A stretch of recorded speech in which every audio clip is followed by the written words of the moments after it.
നിമിഷമിതാ തിരുജീവൻ പകരും നിർമ്മല നിമിഷമിതാ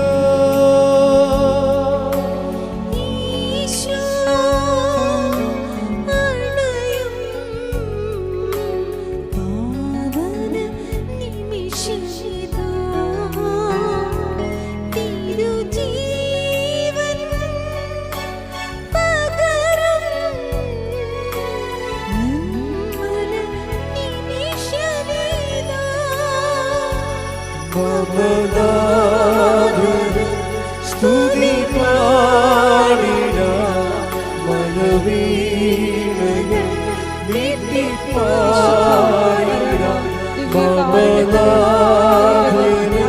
സ്തുതി പാടിട മനവീണകൾ നീട്ടിപ്പാടിട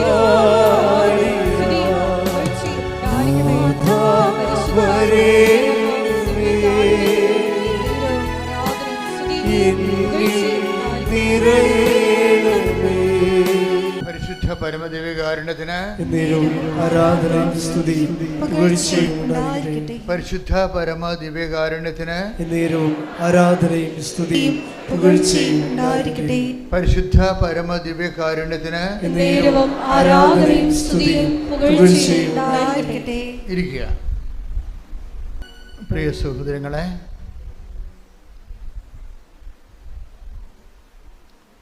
നമ്മളിന്ന് ഉടമ്പടി ധ്യാനത്തിൽ പരിശോധിക്കുന്നത് ഉടമ്പടി ഉറപ്പിക്കുന്ന വിധങ്ങളെക്കുറിച്ചാണ്.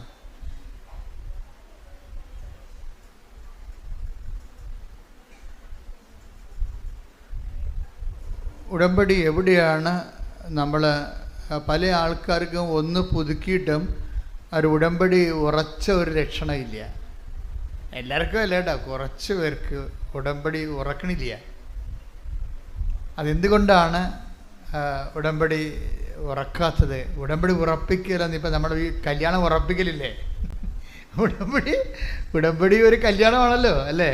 ദൈവമായിട്ട് നമ്മളൊരു ഭയങ്കര അമീക്കബിളായിട്ടുള്ള പേഴ്സണൽ റിലേഷനിലേക്ക് പ്രവേശിക്കുക. ഇപ്പോൾ ഇത് ബയലാറ്ററൽ എഗ്രിമെൻ്റ് ആയതുകൊണ്ട് ഉഭയകക്ഷിയാണ്, രണ്ട് കക്ഷികളുണ്ട്, ഒന്ന് നമ്മൾ ഒന്ന് ദൈവമാണ്. ഇപ്പം കല്യാണം ഉറപ്പിക്കണ പോലെ തന്നെയാണ് ഉടമ്പടി ഉറപ്പിക്കലുണ്ട്. ആ ഉടമ്പടി ഉറപ്പിക്കുന്നതിൻ്റെ ഗ്രൗണ്ട് എന്താണെന്നാണ്. കർത്താവ് നമ്മൾ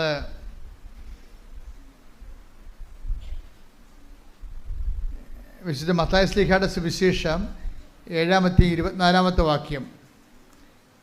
മത്തായിയുടെ സുവിശേഷം 7-ാം 24 വാക്യം. ശ്രുതികട ഹല്ലേലൂയ. എൻ്റെ ഈ വചനങ്ങൾ ശ്രവിക്കുകയും പറഞ്ഞ എൻ്റെ ഈ വചനങ്ങൾ ശ്രവിക്കുകയും അവ അനുസരിക്കുകയും ചെയ്യുന്നവൻ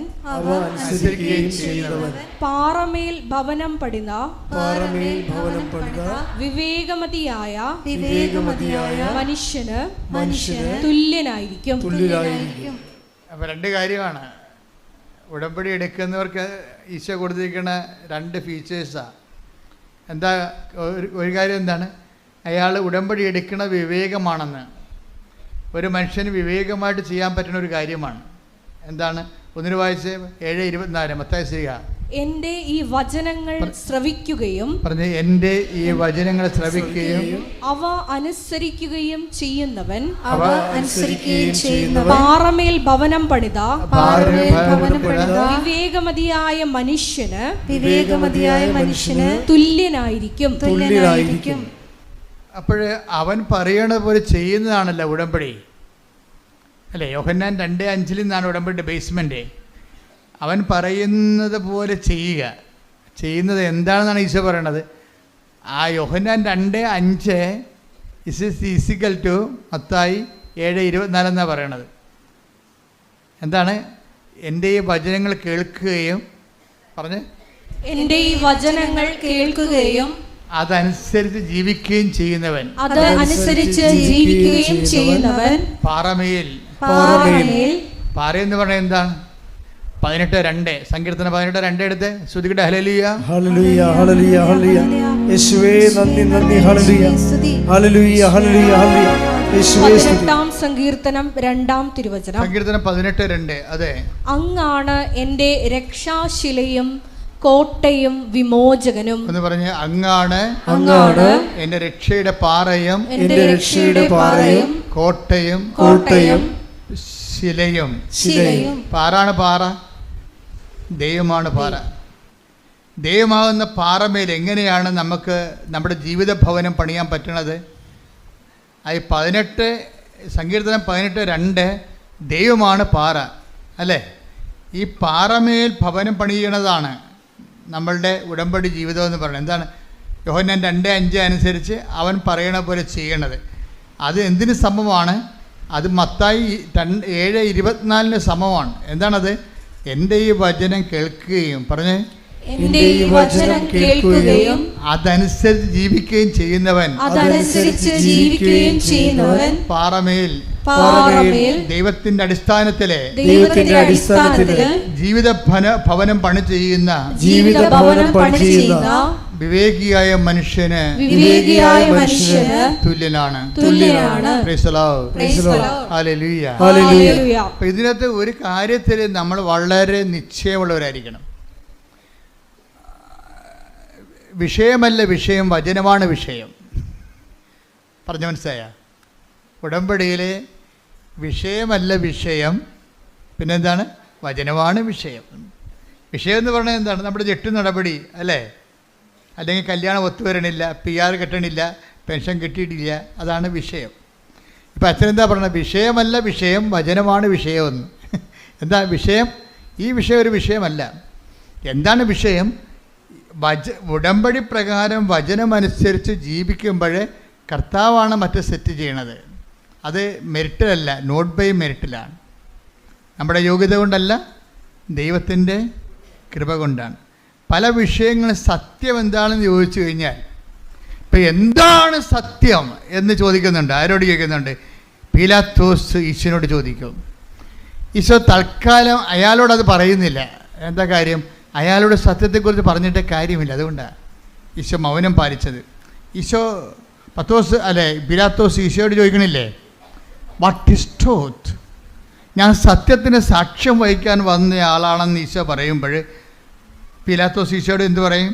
ചോദിക്കും, വാട്ട് ഈസ് ട്രൂത്ത്? എന്താണ് സത്യം? ഈശോ അവിടെ മിണ്ടണില്ല. പരിശുദ്ധാത്മാവ് ഈ ഭാഗം എഴുതുമ്പോൾ യോഹന്നാനെ വ്യാഖ്യാനിച്ചു കൊടുക്കും.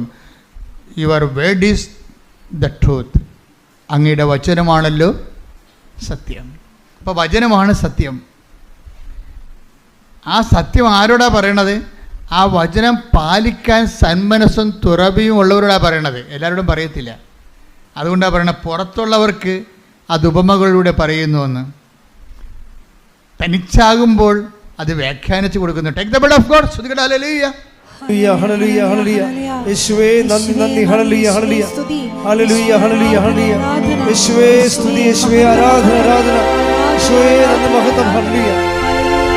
മർക്കോസ് 4:11. മർക്കോസ് 4:11. അവൻ പറഞ്ഞു ദൈവരാജ്യത്തിന്റെ രഹസ്യം നിങ്ങൾക്കാണ് നൽകപ്പെട്ടിരിക്കുന്നത്. പുറത്തുള്ളവർക്കാകട്ടെ എല്ലാം ഉപമകളിലൂടെ മാത്രം. വചനം സ്വീകരിക്കുന്നവരും സ്വീകരിക്കാത്തവരും. ഇപ്പൊ പുറത്തുള്ള പീലാത്തോസ് എവിടെയുള്ള ആളായി? പുറത്തുള്ള ആളായി. അതുകൊണ്ടാണ് അയാളോട് മിണ്ടാതിരുന്നത്. ഇപ്പം നിങ്ങൾക്ക് വചനം ഉൾക്കൊള്ളാൻ തയ്യാറല്ലെങ്കിൽ ദൈവം നിങ്ങളോട് മിണ്ടത്തില്ല. ആ വിഷയം വിട്ടുപിടിക്കാൻ പറയും. ഇപ്പം എന്താ വന്നത്? മകളെ കെട്ടിച്ചില്ല, കെട്ടിച്ച് വണ്ടി വിട്ടേക്കാൻ പറയും. കെട്ടിച്ചെന്നേക്കാൻ വണ്ടി വിട്ടേക്കാൻ പറയും. ദൈവിക കാര്യങ്ങൾ സംസാരിക്കത്തില്ല. ആ മിണ്ടിയില്ലെന്നല്ലേ? കർത്താവിൻ്റെ സ്വഭാവത്തിൻ്റെ അകത്തൊരു ഭാഗമാണ് മിണ്ടാത്തത്. ഇപ്പം അതായത് വചനം സ്വീകരിക്കാൻ തയ്യാറുള്ളവരോട് അവൻ അതിൻ്റെ വ്യാഖ്യാനങ്ങൾ പറഞ്ഞുകൊണ്ടിരിക്കും. വചനമൊന്നും വേണ്ട, എനിക്ക് മകളെ കെട്ടിച്ചാൽ മതി എന്ന് പറഞ്ഞാൽ മകളെയും കെട്ടിച്ച് ചാപ്റ്റർ ക്ലോസ് ചെയ്ത് ഫയൽ ക്ലോസ് ചെയ്ത് കളയും. എന്താ കാര്യം? അപ്പം നമ്മൾ ആരാകും? പുറത്തുള്ളവരാകും. വചനത്തിൻ്റെ മുമ്പിൽ എപ്പോഴും പുറത്തും അകത്തും ഉള്ളവരുണ്ടാവും. പുറത്തുള്ളവരോട് വചനത്തിൻ്റെ പൊരുളിനെ കുറിച്ച് മിണ്ടത്തില്ല. കാര്യം എന്താണ്? അവർ കേട്ടിട്ടും ഗ്രഹിക്കാതിരിക്കാനും മനസ്സിലാക്കാതിരിക്കാനും. Take the bed of God. ശ്രുതികൾ ഹല്ലേലൂയ ഹല്ലേലൂയ ഹല്ലേലൂയ ഹല്ലേലൂയ. യേശുവേ നന്ദി. ഹല്ലേലൂയ ഹല്ലേലൂയ ഹല്ലേലൂയ ഹല്ലേലൂയ. യേശുവേ സ്തുതി. ഹല്ലേലൂയ ഹല്ലേലൂയ. യേശുവേ നന്ദി നന്ദി നന്ദി. ഹല്ലേലൂയ ഹല്ലേലൂയ. മത്തായി 13:13. മത്തായി 13:13. അതുകൊണ്ടാണ് ഏറ്റുപറഞ്ഞ അതുകൊണ്ടാണ് ഞാൻ അവരോട് ഉപമകൾ വഴി സംസാരിക്കുന്നത്. കാരണം അവർ കണ്ടിട്ടും കാണുന്നില്ല, കേട്ടിട്ടും കേൾക്കുന്നില്ല, ഗ്രഹിക്കുന്നുമില്ല. അപ്പോൾ കേൾക്കാൻ ചെവിയുള്ളവരുണ്ട്, ചെവി ഇല്ലാത്തവരുണ്ട്. എല്ലാവർക്കും ഈ സംഭവം ഈ മൈക്ക് പോലെ ഇരിക്കുന്നുണ്ടെങ്കിലും ഇതിനകത്ത് വർക്ക് ചെയ്യത്തില്ല ചില ആൾക്കാർക്ക്. വചനപ്പൊട്ടന്മാരെന്ന് പറയും. വചനം സ്വീകരിക്കുന്നതിൽ പൊട്ടുള്ളവർ, വചനപ്പൊട്ടന്മാർ. ഇയാളൊരു വചനപ്പൊട്ടനാണ്. ആരാണ്? പിലാത്തോസ്. അതുകൊണ്ടാണ് മിണ്ടിയില്ല. ഈശോ ഈ വിഷയം എപ്പോഴും നമ്മളെപ്പോഴും ശ്രദ്ധിക്കേണ്ടത്, കർത്താവുമായിട്ട് വരുമ്പോൾ കാഷ് ആൻഡ് കൈൻഡ് മാത്രം നമ്മൾ എന്നും അത് തന്നെയാണ് പറയണമെന്നുണ്ടെങ്കിൽ നമ്മൾ പുറത്തുള്ളവരാകും. പുറത്തുള്ളവർ പറയും, ഈശോ പറയും, മക്കൾക്ക് മിണ്ടാത്തത് എന്താണ് നീ എന്ന് കർത്താവിനോട്ടിരിക്കുക അപ്പോസ്തലന്മാർ ചോദിച്ചു. Why are you not talking? അപ്പോസ്തലന്മാർ ചോദിച്ചു. അവളെ പറഞ്ഞു വിടാൻ കാനങ്കാരിയില്ലേ, കാനങ്കാരിയുടെ ഒരു സെക്ഷൻ ശ്രുതിയുടെ ഹല്ലേലൂയ യേശുവേ നന്ദി. ഹല്ലേലൂയ ഹല്ലേലൂയ ഹല്ലേലൂയ ഹല്ലേലൂയ ഹല്ലേലൂയ. യേശുവേ സ്തുതി. ഹല്ലേലൂയ ഹല്ലേലൂയ. 15:23. മത്തായി 15:23 എടുത്തേ. എന്നാൽ അവൻ ഒരു വാക്ക് പോലും ഉത്തരം പറഞ്ഞില്ല. മത്തായി 15:23 കണ്ടില്ലേ? എന്നാൽ പറഞ്ഞേ, അവൻ ഒരു വാക്ക് പോലും ഉത്തരം പറഞ്ഞില്ല. എന്താ കാര്യം? സിറ്റുവേഷൻ എന്താ? കാനങ്കാരി അല്ലെങ്കിൽ സീറോ ഫിനീഷ്യസ് എന്ന് മർക്കോസ് പറയുന്ന ഈ കക്ഷി, അവരെ വചനത്തിൻ്റെ പാരമ്പര്യത്തിലുള്ള ആളല്ല. അവർക്ക് വചനം കേൾക്കേണ്ട ആവശ്യമില്ല. അവളുടെ മകൾക്ക് പിശാച് ബാധയാണ്, അതൊന്ന് ഒഴിപ്പിച്ച് കിട്ടിയാൽ മതി. കാര്യം ഒന്ന് കണ്ടാൽ മതി, വേറെ പ്രശ്നമൊന്നുമില്ല. കാര്യം കാണാൻ വേണ്ടി വേണം കരഞ്ഞ് കാല് പിടിച്ച് പുറകെ നടക്കുകയും. കാനങ്കാരിയുടെ അവസ്ഥയാണ്. പക്ഷേ ഇവിടെ ഇവൾ വന്ന് യേശുവിനോട് പറയും, കാര്യം കാണാൻ വേണ്ടി കരഞ്ഞ് കാല് പിടിച്ച് നടക്കുന്ന പാർട്ടിയാണ്. അങ്ങനെ കുറേ ഐറ്റം ആൾക്കാരുണ്ട്. അവരായി സീറോ ഫിനിഷ സ്ത്രീയെക്കുറിച്ച് പോലും അതുപോലെ തന്നെ കാനങ്കാരിയെപ്പോലെയാണ് ഈശോ ബ്രാൻഡ് ചെയ്യണത്. എന്ന് പറഞ്ഞാൽ അവൻ മിണ്ടിയില്ലെന്ന് പറയും, അവൻ സംസാരിച്ചില്ല. എന്താ കാര്യം? പിലാത്തോസിനോട് അവൻ മിണ്ടിയില്ല, കാനങ്കാരിയോട് അവൻ മിണ്ടിയില്ല. കാര്യം എന്താണ്? അത് പുറത്തുള്ളതാണെന്ന്, കേട്ടിട്ട് കാര്യമില്ലെന്ന്, കേട്ടിട്ടും ഗ്രഹിക്കുന്നില്ല. അവർ മാനസാന്തരത്തിലേക്കും രക്ഷാനുഭവത്തിലേക്കും വരുന്നില്ല. എന്നും വയറ്റിപ്പഴപ്പ് മാത്രമേ അവരുടെ പ്രശ്നമുള്ളൂ. എന്തെങ്കിലും വയറ്റിപ്പഴപ്പ് മാത്രമേ ഉള്ളൂ. യേശുക്രിസ്തുവിന് വേണ്ട, യേശുക്രിസ്തുവിൻ്റെ അനുഗ്രഹങ്ങൾ മാത്രം മതി. അങ്ങനെ ഒരു ഐറ്റം ആൾക്കാരുണ്ട്. ക്രിസ്തുവിനെ വേണ്ട, നിത്യരക്ഷ വേണ്ട, ക്രിസ്തുവിൻ്റെ അനുഗ്രഹങ്ങൾ മാത്രം മതി. അതാണ് കാനങ്കാരി എന്ന് പറയുന്നത്. അവരോട് വചനത്തിൻ്റെ പൊരുൾ പറയത്തില്ല. കിട്ടിയ വാങ്ങിച്ചുകൊണ്ട് വീട്ടിൽ പോയി കൊള്ളാൻ പറയും. കിട്ടിയ വാങ്ങിച്ചുകൊണ്ട് വീട്ടിൽ പോകും, നമ്മളുള്ള ബിസിനസ് അവസാനിക്കുകയാണെന്ന് പറയും. അപ്പോൾ അപ്പോസ്തലന്മാർ ഈശോ മിണ്ടാതെ നടക്കുമ്പോൾ അപ്പോസ്തലന്മാരുടെ അടുത്ത് ഇവിടെ ചെല്ലും. ഇവിടെ ചെന്നിട്ട് പറയും, ഗുരു മിണ്ടണില്ല, എൻ്റെ വീട്ടിൽ ഭയങ്കര പ്രശ്നമാണ്, ഞാൻ ഉടമ്പടി എടുത്ത് പുതുക്കാറായി, എന്നിട്ട് ഒരു അടയാളമില്ല, ഗുരു മിണ്ടണില്ല. അതാണ് സംഭവം. മിണ്ടാത്ത സിറ്റുവേഷൻ ഉണ്ടേ. ഇപ്പം നിങ്ങൾ ഉടമ്പടി എടുത്തിട്ട് നിങ്ങളിപ്പോൾ അച്ഛനെ കാണണം എന്ന് പറഞ്ഞ എന്താ കാര്യം? എന്താ? ചിലപ്പോൾ അച്ഛനെ കണ്ടാലും നടക്കത്തില്ല. എന്താ കാര്യം? ഗുരു മിണ്ടണില്ലെങ്കിൽ പിന്നെ എന്ത് ചെയ്യാനാണ്? ഗുരുവിനറിയാം ഈ കാര്യം കണ്ടാൽ പിന്നെ ഇവളെ രാവിലെ പോലും എഴുന്നേക്കത്തില്ലെന്നറിയാം. അതാണ് പ്രശ്നം. ഗുരുവിൻ്റെ പ്രശ്നം എന്തുകൊണ്ടാണ് മിണ്ടാത്തത്? ഇവളെ കാര്യം കണ്ടു കഴിഞ്ഞാൽ പിന്നെ പ്രത്യക്ഷയുടെ പ്രാർത്ഥനയും ഇല്ല, രാവിലെ പോലും എഴുന്നേക്കത്തുമില്ല, ഈ കണ്ട യാതൊരു പരിപാടികളും ഇല്ലെന്നറിയാം. ദൈവത്തെ നിങ്ങൾ അറിയാവുന്ന കൊണ്ട് മിണ്ടാതിരിക്കാം. അപ്പോൾ എന്ത് പറ്റണം? നിങ്ങൾക്ക് സ്വീകാര്യമല്ലാത്തൊരു വിഷയമായതുകൊണ്ടാണ് ദൈവം മിണ്ടാത്തത്. അതിന് അവൾ അടുത്ത സ്റ്റെപ്പ് എടുത്ത് എന്താ സ്റ്റെപ്പ് എടുത്തിരിക്കണത്? അപ്പോസ്തലന്മാരെ കൂട്ടുപിടിച്ചു. നമ്മളിപ്പോൾ അത് തന്നെയാണ് ചെയ്തിരിക്കണത്. മാതാവിൻ്റെ അടുത്ത് അപേക്ഷ വെക്കുന്നു, എന്നിട്ടും ഉടമ്പടി ഒന്ന് പുതുക്കിയിട്ട് അതിന് മൂവ്മെൻ്റ് ഇല്ല. എന്നാൽ പിന്നെ അച്ഛനെ കണ്ടേക്കാമെന്ന് വിചാരിക്കുന്നു. അച്ഛനെ കണ്ടു. ഞാനാണെന്ന് വെച്ച് കഴിഞ്ഞാൽ അധികം സംസാരിക്കത്തില്ല. മെസ്സേജ് വല്ലതും ഉണ്ടെങ്കിൽ അപ്പം പറയും, അല്ലെന്നുണ്ടെങ്കിൽ ഈ വിഷയം സബ്ജക്റ്റ് വൈസ് മാതാവിൻ്റെ തിരുസന്നിധി ഏൽപ്പിച്ചിട്ട് ആ മാതാവിൻ്റെ മധ്യസ്ഥത്തിൽ ഈശോയ്ക്കും കൊടുത്തിട്ട് ജപ്തി നടപടിയുടെ ആധാരം നിങ്ങളുടെ തരും, അല്ലെങ്കിൽ മരുന്ന് ചീട്ട് നിങ്ങളുടെ തരും, അല്ലെങ്കിൽ ആളില്ലെങ്കിൽ ആളിൻ്റെ ഫോട്ടോ പ്രാർത്ഥന നിങ്ങളുടെ തരും. എന്താ കാര്യം? ഇനി ഞാൻ പറയാനുള്ളത് പറഞ്ഞിട്ടുണ്ട്, കർത്താവ് ചെയ്യാനുള്ളത് ചെയ്യും. പക്ഷേ നിങ്ങളുടെ ഈ അഭ്യാസം കൊണ്ട് സംഭവം നടക്കത്തില്ല. മര്യാദയ്ക്ക് ഉടമ്പടി ജീവിക്കണമെന്ന്.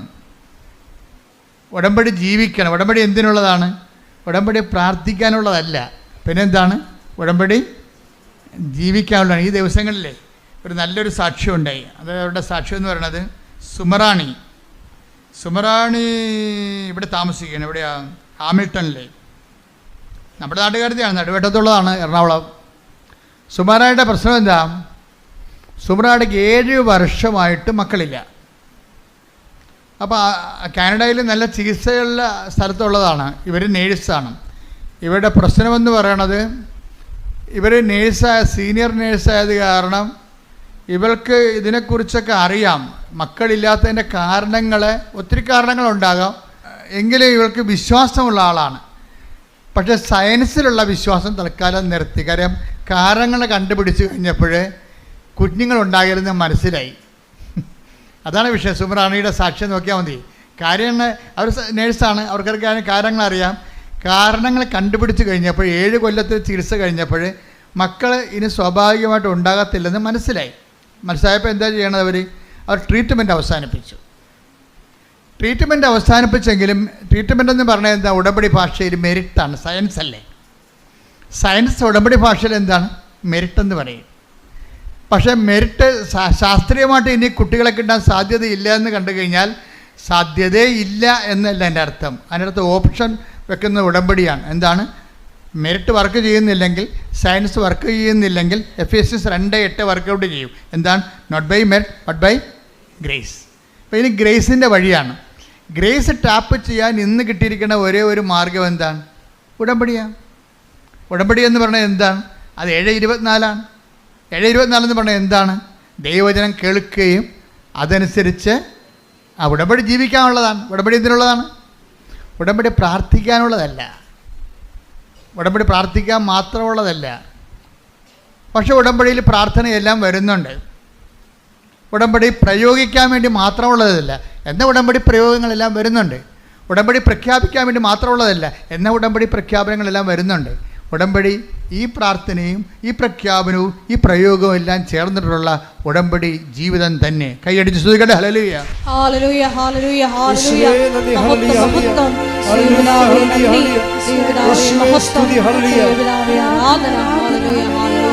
ഉടമ്പടി പ്രാർത്ഥനയിൽ അമ്മ ഉടനടി പരിഹാരമേകും.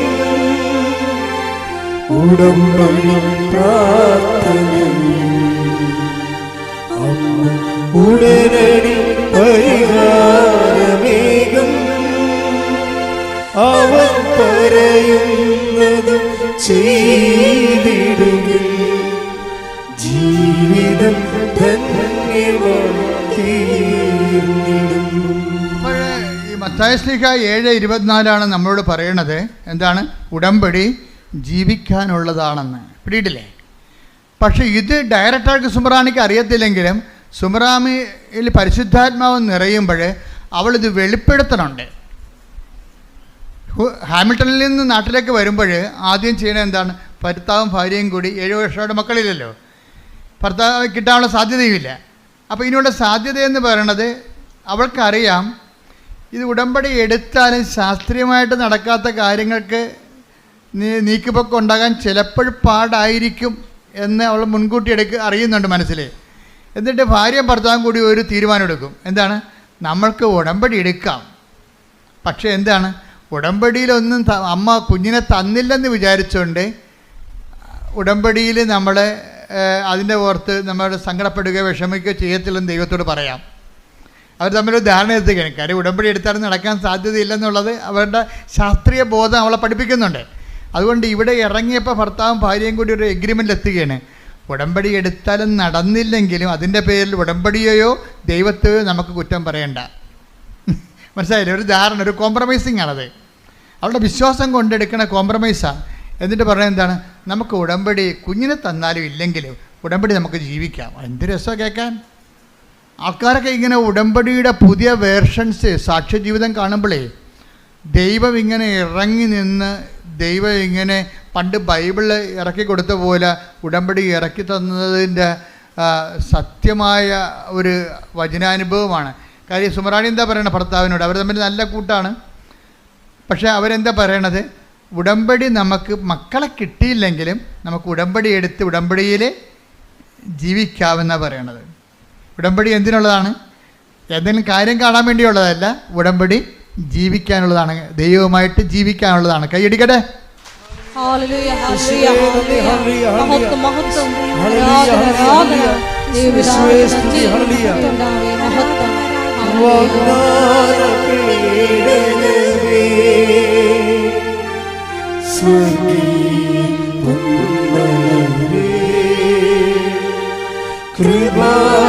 കൃപാസനത്തിൻ്റെ അമ്മേ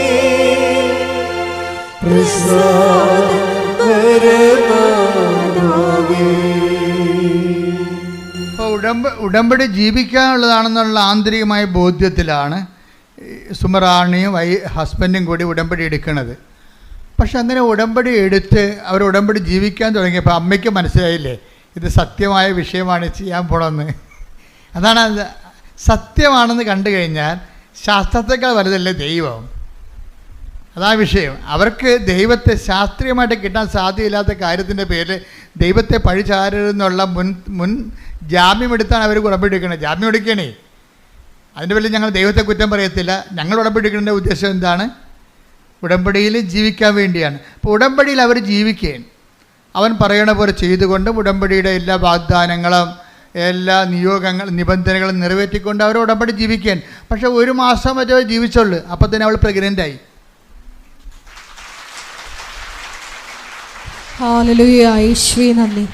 പ്രഗ്നൻ്റായി കഴിഞ്ഞപ്പോൾ ഒരു ചെറിയൊരു പ്രശ്നം ഉണ്ടായി കുറച്ച് ദിവസം കഴിഞ്ഞപ്പോൾ. അത് കഴിഞ്ഞാൽ അതായത് കോർണിവ എന്ന് പറഞ്ഞ ഒരു സ്ഥലം, അതായത് ഫലോപ്പിയൻ ട്യൂബിൻ്റെയും ഗർഭനാളിയുടെയും അതുപോലെ ഗർഭപാത്രത്തിൻ്റെയും വക്കിൽ ആണ് ഇത്. ഇപ്പം നമുക്കൊരു കെറ്റിലുണ്ടെങ്കിൽ കെറ്റിലിനൊരു നാളമില്ലേ, കെറ്റിൻ്റെ അകത്തുമല്ല എന്നാൽ ആ കുഴലുമല്ല, ഇതിൻ്റെ ജംഗ്ഷനിലിരിക്കുകയാണ്. അപ്പോൾ അങ്ങനെ ഇരുന്ന് നമ്മൾ വേര് പിടിച്ചു പോയി ഭയങ്കര പ്രശ്നമാണ്. പിന്നെ അത് കഴിഞ്ഞിട്ട് റപ്ചറാകും, പൊട്ടും, ബ്ലഡാകും, ആളിയാകും, പെട്ടെന്ന് പിന്നെ മരണമൊക്കെ. അപ്പോൾ ഇങ്ങനെ വലിയ ഒരു ദശാസന്ധി ചെന്ന് ചാടിയിരിക്കുകയാണ്.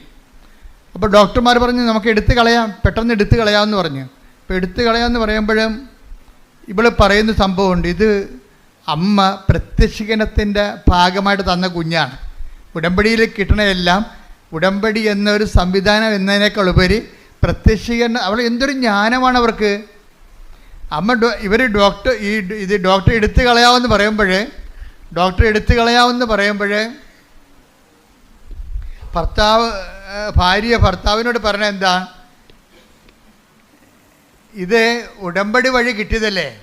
അപ്പോൾ ഉടമ്പടി വഴി കിട്ടിയെന്ന് പറഞ്ഞു കഴിഞ്ഞാൽ പ്രത്യക്ഷീകരണത്തിൻ്റെ ഭാഗമായിട്ടല്ലേ ഉടമ്പടി കിട്ടിയത്. അപ്പോൾ ഈ കുഞ്ഞ് ഉടമ്പടി വഴി കിട്ടുന്ന എല്ലാ അനുഗ്രഹങ്ങളും പ്രത്യക്ഷീകരണത്തിൻ്റെ ഭാഗമാണ്. അപ്പോൾ ഈ കുഞ്ഞ് അമ്മയുടെ പ്രത്യക്ഷീകരണത്തിൻ്റെ ഭാഗമായിട്ടല്ലേ ഇങ്ങനെ കോർണിവായി കുഞ്ഞിങ്ങനെ ഉരുവായിരിക്കണത്.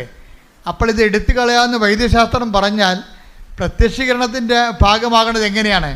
അപ്പോൾ ദൈവത്തിന് ഇതിൻ്റെ അകത്ത് പദ്ധതിയുണ്ട്, നമുക്ക് വെയിറ്റ് ചെയ്യാമെന്ന് പറഞ്ഞു. പ്രാർത്ഥിച്ച് വെയിറ്റ് ചെയ്യാമെന്ന് പറയുമ്പോൾ പ്രാർത്ഥന തന്നെ കണ്ടില്ലേ. ഇവിടുന്നാണ് ഉടമ്പടിയിൽ ഉണ്ടാകുന്ന പ്രാർത്ഥനയെന്ന് പറയണത്. ഉടമ്പടിയിൽ അച്ഛൻ എന്താ പറഞ്ഞത്? പ്രാർത്ഥനയുണ്ട്, പിന്നെ എന്താണ്? പ്രഖ്യാപനമുണ്ട്, പിന്നെ എന്താണ്? പ്രയോഗമുണ്ട്. അപ്പം പ്രാർത്ഥന വന്നിട്ട് ഇവരെന്നാ ചെയ്യുമെന്നറിയാമോ? ഒരാഴ്ച പ്രാർത്ഥിക്കും. കൊച്ചിനെ എടുത്ത് കളയാം, അതിനുവേണ്ടി ഓപ്പറേഷൻ നിശ്ചയിച്ച് കഴിയുമ്പോൾ ഓപ്പറേഷൻ ഇവിടെ ഒപ്പിട്ട് കൊടുക്കാതെ ഇവരെന്ത് ചെയ്യും? ഉടമ്പടിയിലെ 33% എന്താണ്? പ്രാർത്ഥനയല്ലേ. ആ പ്രാർത്ഥനയിലേക്ക് ഇവർ പോകും.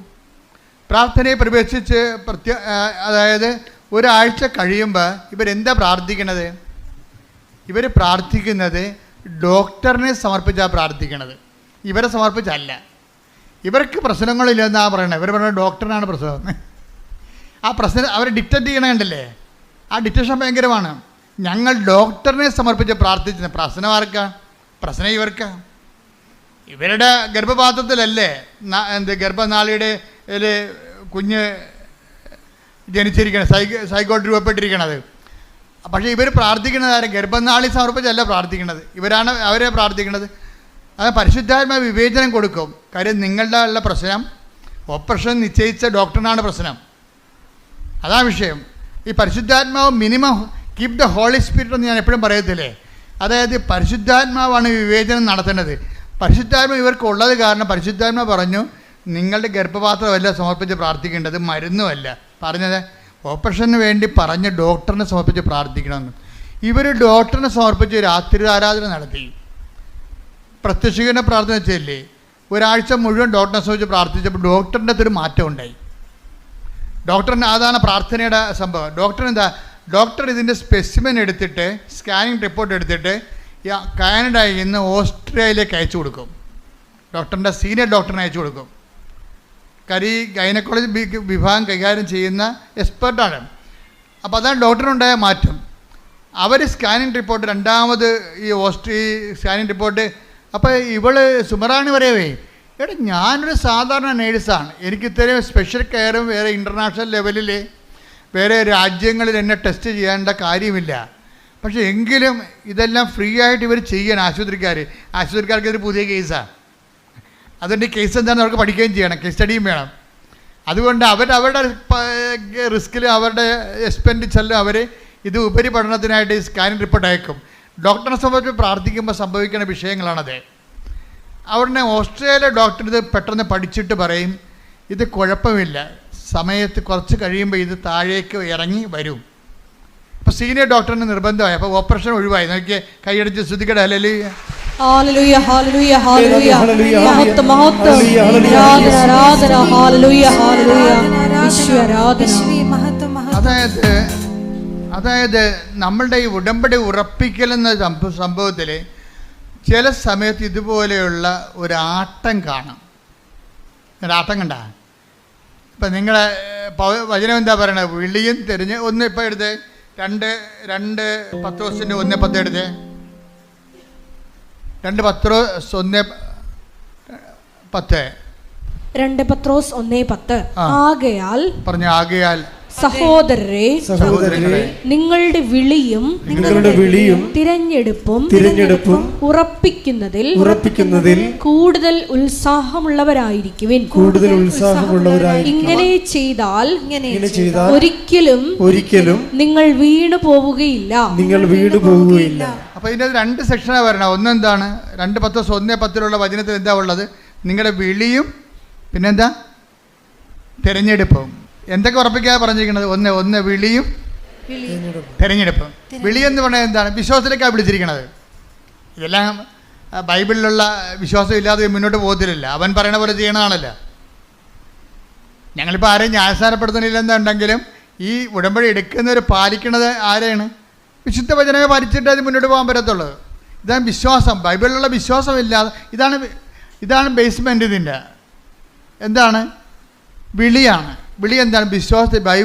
ബൈബിളിലുള്ള വിശ്വാസത്തിലേക്കാണ് വിളി. ആരെ വന്ന് ഉടമ്പടി എടുത്താലും ഇതിൻ്റെ വിളി എങ്ങോട്ടാണ്? ബൈബിളിലുള്ള ദൈവത്തിലേക്കാണ് നിങ്ങൾ വിശ്വസിക്കണത്. ഉറപ്പല്ലേ? തിരഞ്ഞെടുപ്പ് എന്താ? ബൈബിളിലുള്ള ദൈവത്തെ അനുഭവിക്കാൻ വേണ്ടി നമ്മൾ തിരഞ്ഞെടുത്തിരിക്കണത് എന്തിനാണ്? ഉടമ്പടി പ്രയോഗത്തെയാണ്. റീഡിയ അതാണ് സംഭവം. ബൈബിളിൽ നമുക്ക് എങ്ങനെയും പ്രവേശിക്കാം. പക്ഷേ നമ്മളിപ്പോൾ പ്രവേശിക്കുന്നത് ഏറ്റവും ഉത്തമമായ മാതൃക എന്താണ്? അവൻ പറയണത് പോലെ ചെയ്യുകയാണ്. വചനത്തെ ചെയ്തുകൊണ്ടാണ് നമ്മൾ ഇതിലേക്ക് പ്രവേശിക്കുന്നത്. പ്രാർത്ഥിക്കുക. കർത്താവായ ദൈവമേ, വചനം വിശ്വസിക്കുക മാത്രമല്ല അത് ജീവിച്ചുകൊണ്ട് അങ്ങയുമായിട്ടുള്ള ആത്മബന്ധത്തിന്റെ ആഴങ്ങൾ ആവിഷ്കരിക്കുന്ന ഉടമ്പടിയിലേക്ക് ഞങ്ങളെ ഉറപ്പിക്കണമേ.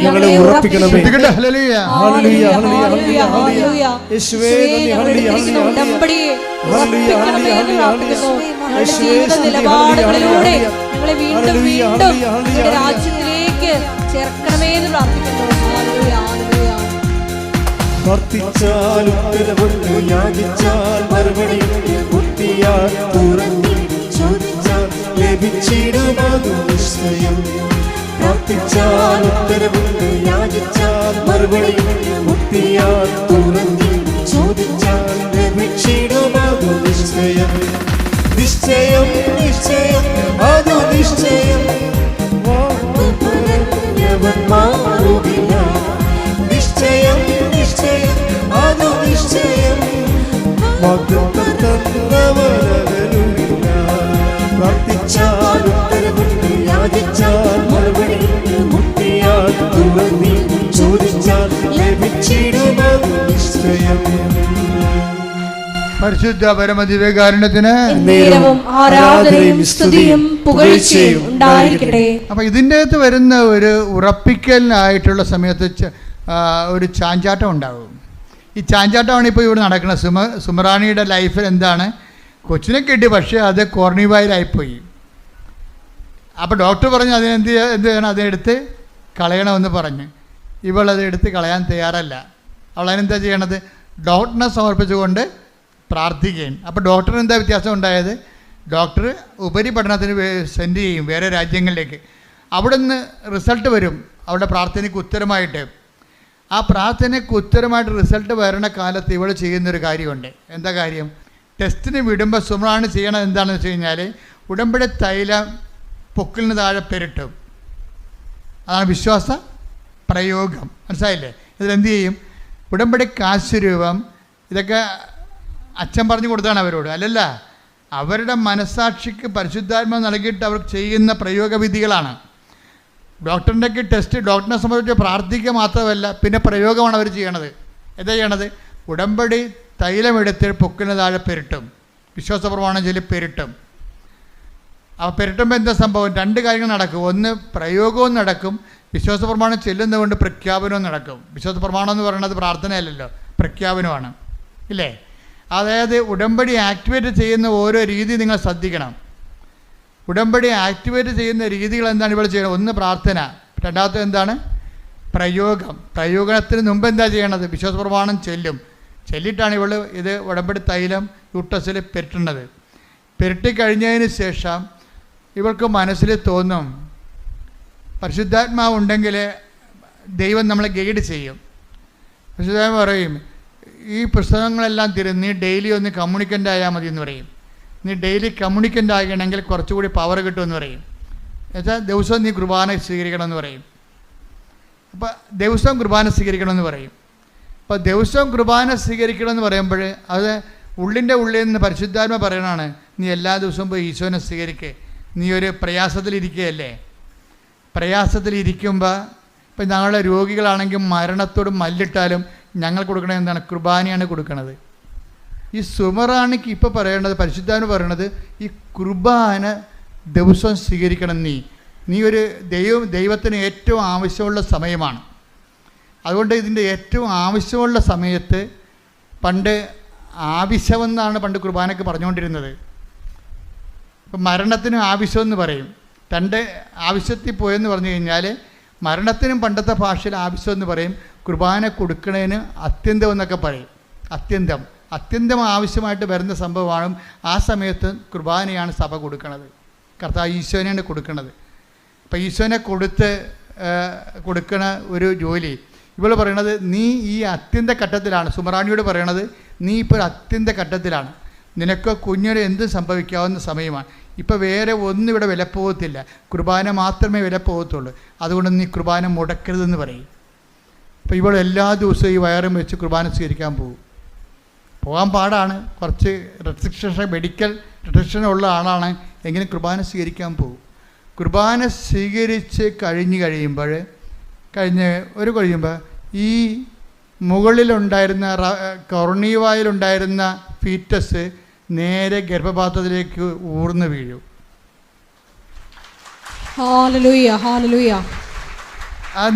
അതായത് പരിശുദ്ധാത്മാവ് എങ്ങനെയാണ് ഒരു വ്യക്തിയെ ഗൈഡ് ചെയ്യണമെന്ന് നോക്കണം. അത്യന്ത ഘട്ടങ്ങളിൽ ആവശ്യമായ സഹായങ്ങൾ കർത്താവ് പണ്ട് പരിശുദ്ധാത്മാവിനെ കുറിച്ച് പറഞ്ഞപ്പോഴേ, ഞാൻ പോണത് കൊണ്ട് പേടിക്കണമെന്നും വേണ്ട, പരിശുദ്ധാത്മാവ് ഉണ്ടാവും, പരിശുദ്ധാത്മാവ് കൂടെ ഉണ്ടാവും.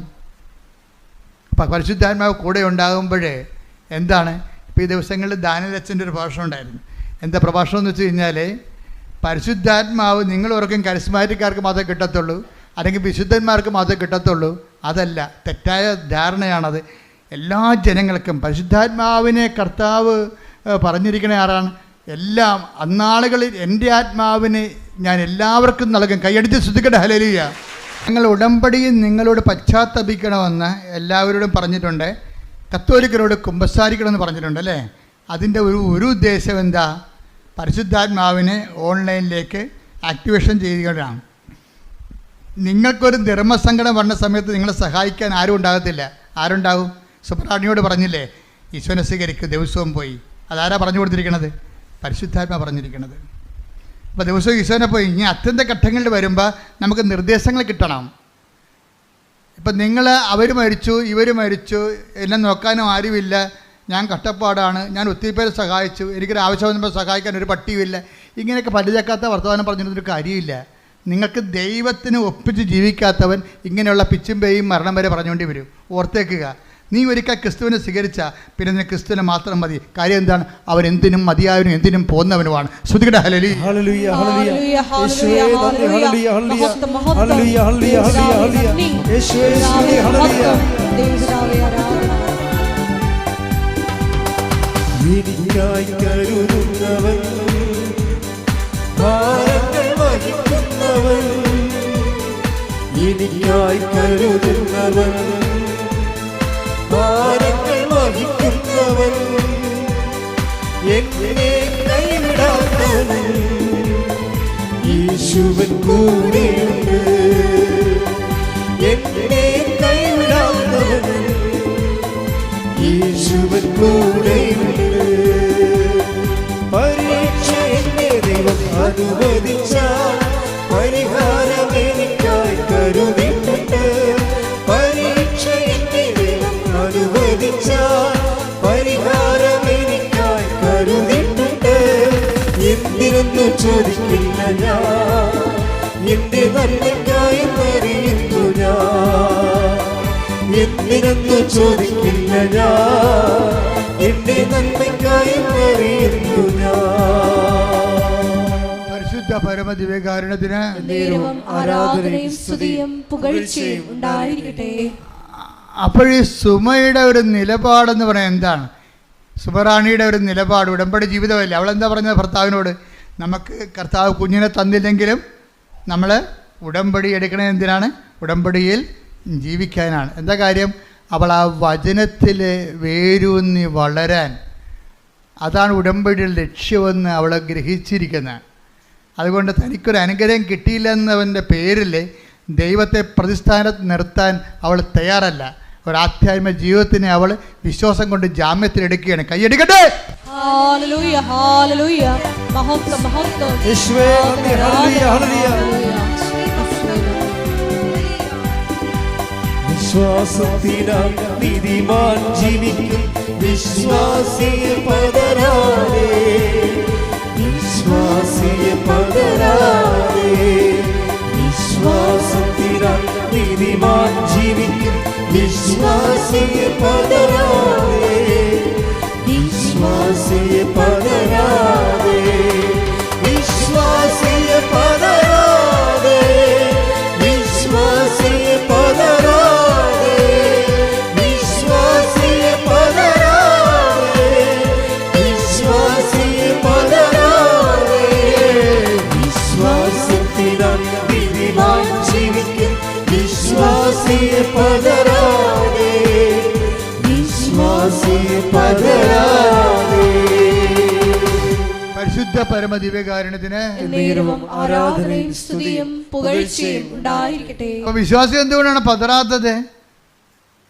അവൾ ആ വചനം കേൾക്കുകയും അതനുസരിച്ച് പ്രയോഗിക്കുകയും പ്രാർത്ഥിക്കുകയും പ്രഖ്യാപിക്കുകയും ചെയ്തുകൊണ്ട് ഉടമ്പടി ജീവിക്കുകയാണ്. പാറമേൽ തൻ്റെ ഭവനം പണിത് ചെയ്തിരിക്കുകയാണ്. അവളെ കർത്താവ് യേശു ക്രിസ്തു ആകുന്ന പാറമേൽ തൻ്റെ ജീവിത ഭവനത്തെ പണി ചെയ്ത മനുഷ്യൻ പതറത്തില്ല.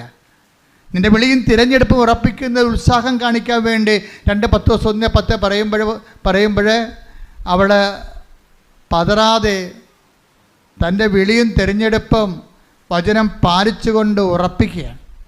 ഇങ്ങനെ വചനം പാലിച്ചുകൊണ്ട് ഉറപ്പിച്ചുകൊണ്ട് പോകുമ്പോഴേ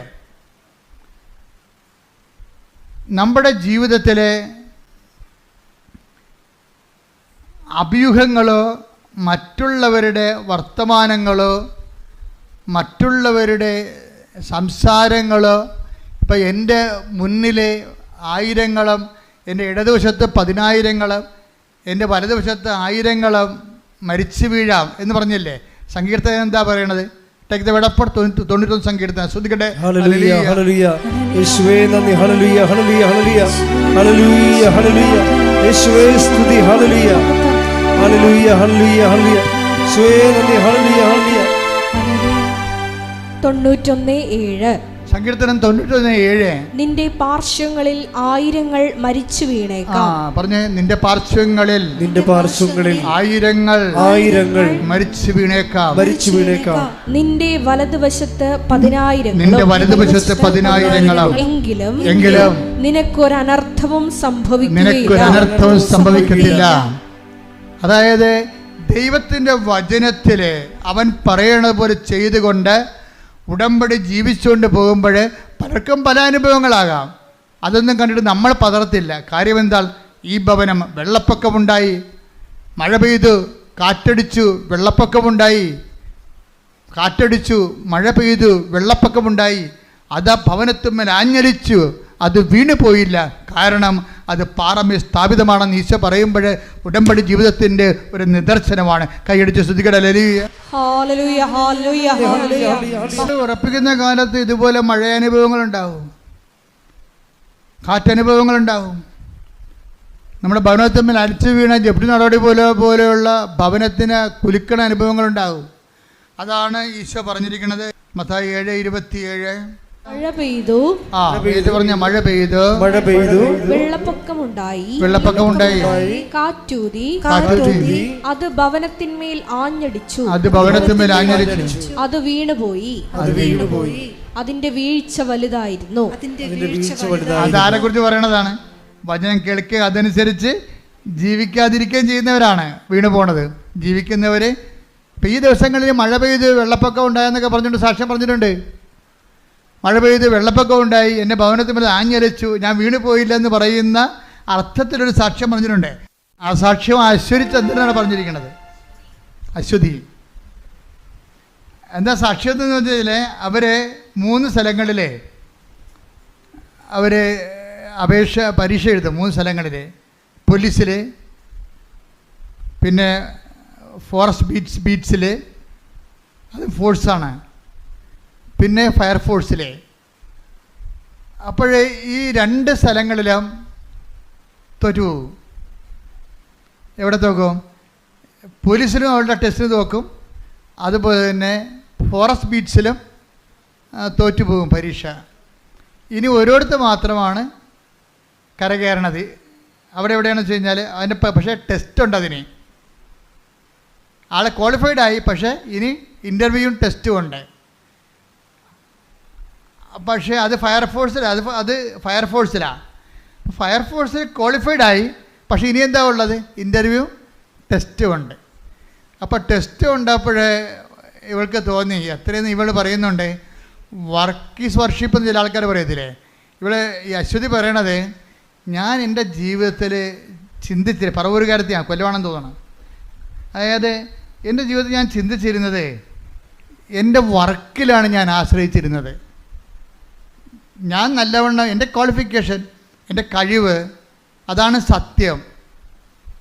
ചില ആൾക്കാർ പറയത്തില്ലേ, ഇപ്പോൾ പഠിക്കുമ്പോൾ ഇപ്പോൾ ഇന്നലെയൊക്കെ ഇവിടുന്ന് പഠിക്കണ പിള്ളേർ പോയില്ലേ, ഇപ്പോഴേ ബോർഡ് എക്സാം തുടങ്ങിയല്ലോ. അപ്പോൾ വെള്ളിയാഴ്ച ഞാൻ പ്രാർത്ഥിച്ചത്, ശനിയാഴ്ചയാണ് ബോർഡ് എക്സാം. വെള്ളിയാഴ്ച പ്രാർത്ഥിച്ചത് 200 പിള്ളേർക്ക് വേണ്ടി പ്രാർത്ഥിച്ചിട്ടുണ്ട്. 200 പിള്ളേരാ പ്രാർത്ഥിക്കുമ്പോൾ ഞാൻ ചീട്ട് നോക്കുമ്പോൾ ചില ആൾക്കാർ കാസർഗോഡുകാരാണ്. ഞാൻ ഓർക്കണം, ദൈവമേ എന്തൊരു വിശ്വാസമാണ് നിങ്ങൾക്ക്. കാരണം നാളെയാണ് ബോർഡ് എക്സാം. വൈകുന്നേരത്തെ മാവേലി എക്സ്പ്രസ്സിന് പോകേണ്ട ആൾക്കാരാണ്. അവിടെ എത്തണത് മിക്കവാറും 5:30 മണിക്കാണ് എത്തണത്. നേരെ ബോർഡ് എക്സാമിന് കയറേണ്ടതാണ്. ആൾക്കാർ എവിടെ നിൽക്കുകയാണ്? കൃപാസനത്ത് നിൽക്കുകയാണ്. അതുവെച്ചാൽ അവരുടെ ആ സമയം അവർക്ക് വേസ്റ്റല്ല. എന്താ കാര്യം? അവർ വിശ്വസിക്കണ ആരിലാണ്? വിഷയത്തിലല്ല വിശ്വസിക്കണേ, കർത്താവിൽ ശക്തിയിലാണ് വിശ്വസിക്കുന്നത്. Not by merit but by ഗ്രേസിലാണ് വിശ്വസിക്കുന്നത്. അപ്പം ഞാൻ അവരോട് പറയും, ഈ സമയം ആണ് നിങ്ങളുടെ വിജയതോൽവി അറിയേണ്ട സമയം. എന്താ കാര്യം? നിങ്ങൾ ഇരുന്ന് പഠിക്കേണ്ട സമയത്താണ് പ്രാർത്ഥനയ്ക്ക് വേണ്ടി വന്നിരിക്കുന്നത്. അതൊരു സാക്ഷ്യമാണ്. എന്ത് സാക്ഷ്യമാണത്? ഞാൻ ജീവിക്കണത് എൻ്റെ മെറിറ്റ് കൊണ്ടല്ല, എൻ്റെ വിശ്വാസം കൊണ്ട്, എൻ്റെ ദൈവത്തെ കൊണ്ട്, കൃപ കൊണ്ടാണെന്ന്. അപ്പോൾ അതുകൊണ്ട് തന്നെയാണ് അശ്വതി പറയണത്, ഞാൻ ജീവിച്ചിരുന്ന ഇത്രയും നാൾ പഠിച്ചതെല്ലാം, അവൾ സ്റ്റൗട്ടായിട്ടുള്ള ഒരു നല്ല ഗേളാണ്, എല്ലാ കഴിവൊക്കെ ഉള്ള ആളാണ്, പറയണ കേൾക്കുമ്പോൾ അറിയാൻ നമുക്ക്, എല്ലാ വിഷയത്തെക്കുറിച്ചും നല്ല വ്യക്തതയൊക്കെ ഉള്ള ആളാണ്. അപ്പോൾ അവർ പറയണത്, ഞാൻ മുഴുവൻ റിലേ ചെയ്തത്, ഞാൻ ആശ്രയിച്ചിരുന്നത് എൻ്റെ കഴിവിലാണ്. അപ്പോൾ എൻ്റെ കഴിവാണ് സത്യം, ഞാൻ മര്യാദക്ക് വർക്ക് ചെയ്താൽ എനിക്ക് കയറി പോകാവുന്നതേ ഉള്ളൂ എന്നാണ് എൻ്റെ ധാരണ. ആ സാക്ഷ്യത്തിൽ പറയുന്നുണ്ട്, ഞാൻ മര്യാദക്ക് വർക്ക് ചെയ്താൽ എനിക്ക് കയറി ജയിച്ചെടുക്കാവുന്നതേ ഉള്ളൂ എന്നാണ് എൻ്റെ ധാരണ. ഈ ധാരണയാണ് എല്ലാവർക്കും തന്നെ ഉള്ളത്. പക്ഷേ എന്നാ പറ്റി? ഫോറസ്റ്റ് ബീസിലും തോറ്റു, പിന്നെ പോലീസിലും തോറ്റു. അപ്പോൾ അവൾ മനസ്സിലാക്കി, അങ്ങനെയാണെങ്കിൽ ഇനിയിപ്പോൾ എൻ്റെ ധാരണ പെശകിയല്ലോ, എൻ്റെ മെറിറ്റ് വർക്കൗട്ട് ചെയ്തില്ലല്ലോ, ഇനി ഗ്രേസ് അല്ല വർക്ക് ചെയ്യാനുള്ളത്. അതുകൊണ്ട് ഞാൻ എല്ലാവരും പറയുന്ന പോലെ ഉടമ്പടി എടുത്തിട്ട് ഇനി അടുത്ത നടപടി എടുക്കാമെന്ന് പറയും. അങ്ങനെ അശ്വതി വന്ന് ഫയർഫോഴ്സിൻ്റെ പരീക്ഷ ക്ലിയർ ചെയ്തു. പക്ഷേ ഇനി ടെസ്റ്റ് ഇൻ്റർവ്യൂ ഉണ്ട്, അതിന് വേണ്ടി ഉടമ്പടി എടുത്തിരിക്കുകയാണ്. ഉടമ്പടി എടുക്കുമ്പോൾ ഒരു ടെസ്റ്റ് എന്ന് പറയണത്, ഫയർഫോഴ്സിൻ്റെ ടെസ്റ്റ് ഇത്തിരി കട്ടിയാണ്. അപ്പോൾ പറയണത്, ഉടമ്പടി എടുത്തതിന് ശേഷം അശ്വതി ചെയ്തിരിക്കണത്, എല്ലാ കാര്യങ്ങളും ഉടമ്പടിയുടെ മുറ പോലെ തന്നെ ചെയ്യുന്നുണ്ട്. പക്ഷേ ടെസ്റ്റ് വന്നപ്പോഴേ 2 പ്രാവശ്യം ടെസ്റ്റ് മാറി. ഒരു പ്രാവശ്യം ഉരുൾപൊട്ടൽ കൊണ്ട് മാറി, ടെസ്റ്റ് ഉണ്ടായിരുന്നതാണ്, അത് മാറ്റിവെച്ച്. പിന്നെ അപ്പോൾ ചില ആൾക്കാർ പറഞ്ഞു ഇത് ക്യാൻസലായി പോകാൻ സാധ്യതയുണ്ടെന്ന് പറഞ്ഞു. പിന്നത്തെ ടെസ്റ്റ് വന്നപ്പോൾ അത് മഴ പെയ്ത്ത് കൊണ്ട് മാറ്റിവെച്ച്. പിന്നെ ഇനിയും ടെസ്റ്റ് വേണ്ടി കാത്തിരിക്കുകയാണ്. പിന്നെ ടെസ്റ്റ് വന്നപ്പോൾ ഒരു ടെസ്റ്റ് എന്താ? നീന്തലാണ് ടെസ്റ്റ്. നീന്തലിൻ്റെ എന്താണ് നീന്തേണ്ടത്? 50 അടി വെള്ളം. അപ്പോൾ കൃപാസനത്തിൻ്റെ ഇതൊരു 20 അടി 25 അടി ഇതിൻ്റെ പൊക്കമുള്ളു. ഇതിൻ്റെ ഇരട്ടി പൊക്കമുള്ള വെള്ളമാണ്, ആഴമാണ്. 50 അടി വെള്ളം, 50 അടി മീറ്റർ നീന്തണം. അപ്പോൾ 50 അടി ആഴത്തിലുള്ള വെള്ളത്തിൽ 50 മീറ്റർ നീന്തണം. അപ്പോൾ 50 മീറ്റർ നീന്തുമ്പോൾ അശ്വതി ഭയങ്കര സങ്കടം, പേടി. അപ്പോൾ അവർക്ക് അത് നീന്തി അത്ര വലിയ പരിചയമൊന്നുമില്ല, പഠിച്ചുകൊണ്ടിരിക്കുകയാണ്, ഈ ടെസ്റ്റിന് വേണ്ടി പഠിച്ചുകൊണ്ടിരിക്കുകയാണ് നീന്തൽ. അപ്പോൾ ഈ 50 അടി നല്ല ആഴമല്ലേ, അപ്പോൾ എങ്ങനെ മുങ്ങിപ്പോയാൽ ചത്തത് തന്നെ, താഴെയല്ലേ പൊങ്ങത്തുള്ളൂ, പിന്നെ കിട്ടത്തില്ലല്ലോ ആളാ, 50 അടിയില്ലേ. അപ്പോൾ നല്ല നീന്തൽക്കാരെ മാത്രമേ അവരെടുക്കത്തുള്ളൂ. പക്ഷേ ഇവിടെ നീന്തി പഠിച്ചുകൊണ്ടിരിക്കുകയാണ്. ഈ ആദ്യമായിട്ടൊക്കെ നീന്തി കഴിഞ്ഞുള്ള അവസ്ഥ എന്തായിരിക്കും? ഇങ്ങനെ അപ്പോൾ അവർക്കൊരു പേടിയുണ്ട്. അവളവിടെ മെൻറ്ററിനെ വിളിച്ച് അവളെ കൊണ്ട് ഉടമ്പടി എടുപ്പിച്ച ഒരാളാണ് അവൾ മെൻറ്റർ എന്ന് പറയുന്ന ആൾ. മെൻറ്ററെ വിളിച്ച് ചോദിച്ചു, ചേച്ചി ഞാൻ ഈ 50 അടി വെള്ളത്തിൽ നീന്തുമ്പോഴേ ഞാനെങ്ങാനും മുങ്ങിപ്പോയ ചത്തുപോകുമായിരിക്കും അല്ലേ? അവളുടെ ആശങ്ക ഇതാണ്. അപ്പോൾ ഈ മെൻറ്റർ ഒരു വെടിക്കെട്ട് സംഭവമാണ്. മെൻറ്റർ നീ എന്തിനെ പഠിക്കണത്? ഈ വെള്ളത്തിനെ നിൻ്റെ കൂടെ ഉള്ളൊരു കടലാണെന്ന് നീ ഓർക്കണം, നിൻ്റെ കൂടെ ഉള്ളൊരു കടലാണ്, നീ ഇറവെള്ളത്തിൽ എന്തിനാ പേടിക്കണതെന്ന് ചോദിച്ചു. അപ്പോഴിവിടെ പവറടിച്ച് അവിടെ കൂടെ ഉള്ള കടലാണെന്ന് പറയുന്നത് ഈ ആളിനാണ് ഈ കടലെന്ന് പറയുന്നത്. എല്ലാ അപകടങ്ങളും തരണം ചെയ്യാൻ പറ്റിയ ഒരാളാണ് നിൻ്റെ കൂടെ ഉള്ളത്. പിന്നെ ഇതേണ്ട മഴയെ ഇറവെള്ളം വീഴുന്നതിൻ്റെ നീ എന്താ പേടിക്കുന്നു? അപ്പോൾ അവൾക്ക് ധൈര്യമായി. മെൻറ്റർ അവൾക്ക് നല്ല ധൈര്യം കൊടുത്ത് അവളൊരു പണി ചെയ്യും. ഈ ഉടമ്പടി ഉറച്ച ഒരാളാണ്. കാര്യം വെച്ചാൽ വെറുതെ ഇങ്ങനെ പത്രം കൊടുക്കത്തില്ല. പത്രം കൊടുക്കണമെങ്കിൽ ഞാൻ എൻ്റെ അമ്മയെക്കുറിച്ച് കുറച്ച് സംസാരിക്കുമെന്ന്. എൻ്റെ അമ്മോ, അത് കേട്ടാൽ തന്നെ നമ്മുടെ ഹൃദയം തറച്ചിച്ചു പോകും. ഞാൻ പത്രം വെറുതെ ഇങ്ങനെ കൊടുക്കത്തില്ല. ഞാൻ പത്രം കൊടുക്കുമ്പോൾ എൻ്റെ അമ്മയെക്കുറിച്ച് 2 വാക്ക് സംസാരിക്കും. ആരെക്കുറിച്ച്? കൃപാസന മാതാവിനെക്കുറിച്ച്. പൊന്നമ്മയെന്ന് പറഞ്ഞാൽ എൻ്റെ പൊന്നമ്മയെക്കുറിച്ച് ഞാൻ സംസാരിക്കുമെന്ന്. അതൊക്കെ കേൾക്കാൻ നല്ല രസമാണ്. അവൾ ഹൃദയത്തിൻ്റെ ആഴങ്ങളിൽ നിന്ന് പറയണതാണ്. അങ്ങനെ സംസാരിച്ച് ദൈവതിരുസന്നിധിയിൽ അവളൊരു പിടിപാടുണ്ടാക്കിയെടുത്ത്, അമ്മയുമായിട്ടൊരു ടൈപ്പ് ഉണ്ടാക്കിയെടുത്ത്. അതുകൊണ്ടാണ് അവളോട് പെട്ടെന്ന് നിൻ്റെ കൂടെയുള്ള സമുദ്രമാണെന്ന് പറയുമ്പോൾ അഭിഷേകം വരാൻ പോണത് പരിശുദ്ധാത്മാവ് അംഗീകരിക്കണം കൊണ്ടാണ്. അവളുടെ കൂടെ ഉണ്ട് മാതാവ്. അതുകൊണ്ട് തന്നെ ഇവൾ പോയി ടെസ്റ്റ് ഇവൾ നീന്തും. അവൾ നീന്തി കഴിയുമ്പോൾ എന്താ സംഭവിക്കുന്നത് അറിയാമോ? ഇവിടെ റിസൾട്ട് വരുമ്പോഴാണ് ഞെട്ടണത്. 1ാം റാങ്കാണ്. അത് അമ്മയുടെ സ്വഭാവം അറിയാമല്ലോ. അമ്മ സഞ്ചാരി മാതാവല്ലേ, വേണേ കൂടെ നീന്തും ആള്. അതാണ് പരിപാടി. അത് എനിക്ക് അമ്മയെക്കുറിച്ച് അറിയാവുന്നതുകൊണ്ട് എനിക്കറിയാം. അത് കരക്ക് നിൽക്കത്തില്ല, നമ്മളെ കൈയെടുത്ത് നീന്തിക്കത്തില്ല, കൂടെ വരും. അത് ദൈവത്തിൻ്റെ പ്രഖ്യാപനം ഇന്ന് നിറവേറണം അമ്മയിലൂടെയാണ്. I will come with you wherever you go even it is a water tank. അത് വലിയൊരു ഹ്യൂജ് ആയിട്ടുള്ള വാട്ടർ റിസർവ് ആണെങ്കിൽ പോലും അമ്മ കൂടെ വരും. കൂടെ വരുമെന്ന് കേൾക്കുമ്പോൾ നിങ്ങൾക്ക് ത്രസ്തടിക്കണം. എന്താ കാര്യം? I will come with you wherever you go. അതല്ലേ വചനം, പ്രഖ്യാനം, അതല്ലേ പ്രഖ്യാപനം, അതല്ലേ വാഗ്ദാനം. എന്താണ് ജോഷുവാക്കി കൊടുത്ത വാഗ്ദാനം? നീ എവിടെയായിരുന്നാലും ഞാൻ നിൻ്റെ കൂടെ വരും. അതെവിടെയാണ്? പ്രസവ വാർഡിലായാലും വെന്റിലേറ്ററിലായാലും ഏത് വിഷയത്തിലായാലും ദൈവത്തെ കൂടെ നിർത്താൻ കഴിയുന്നതാണ് ഉടമ്പടി. ശ്രുതികട്ടെ ഹല്ലേലൂയ.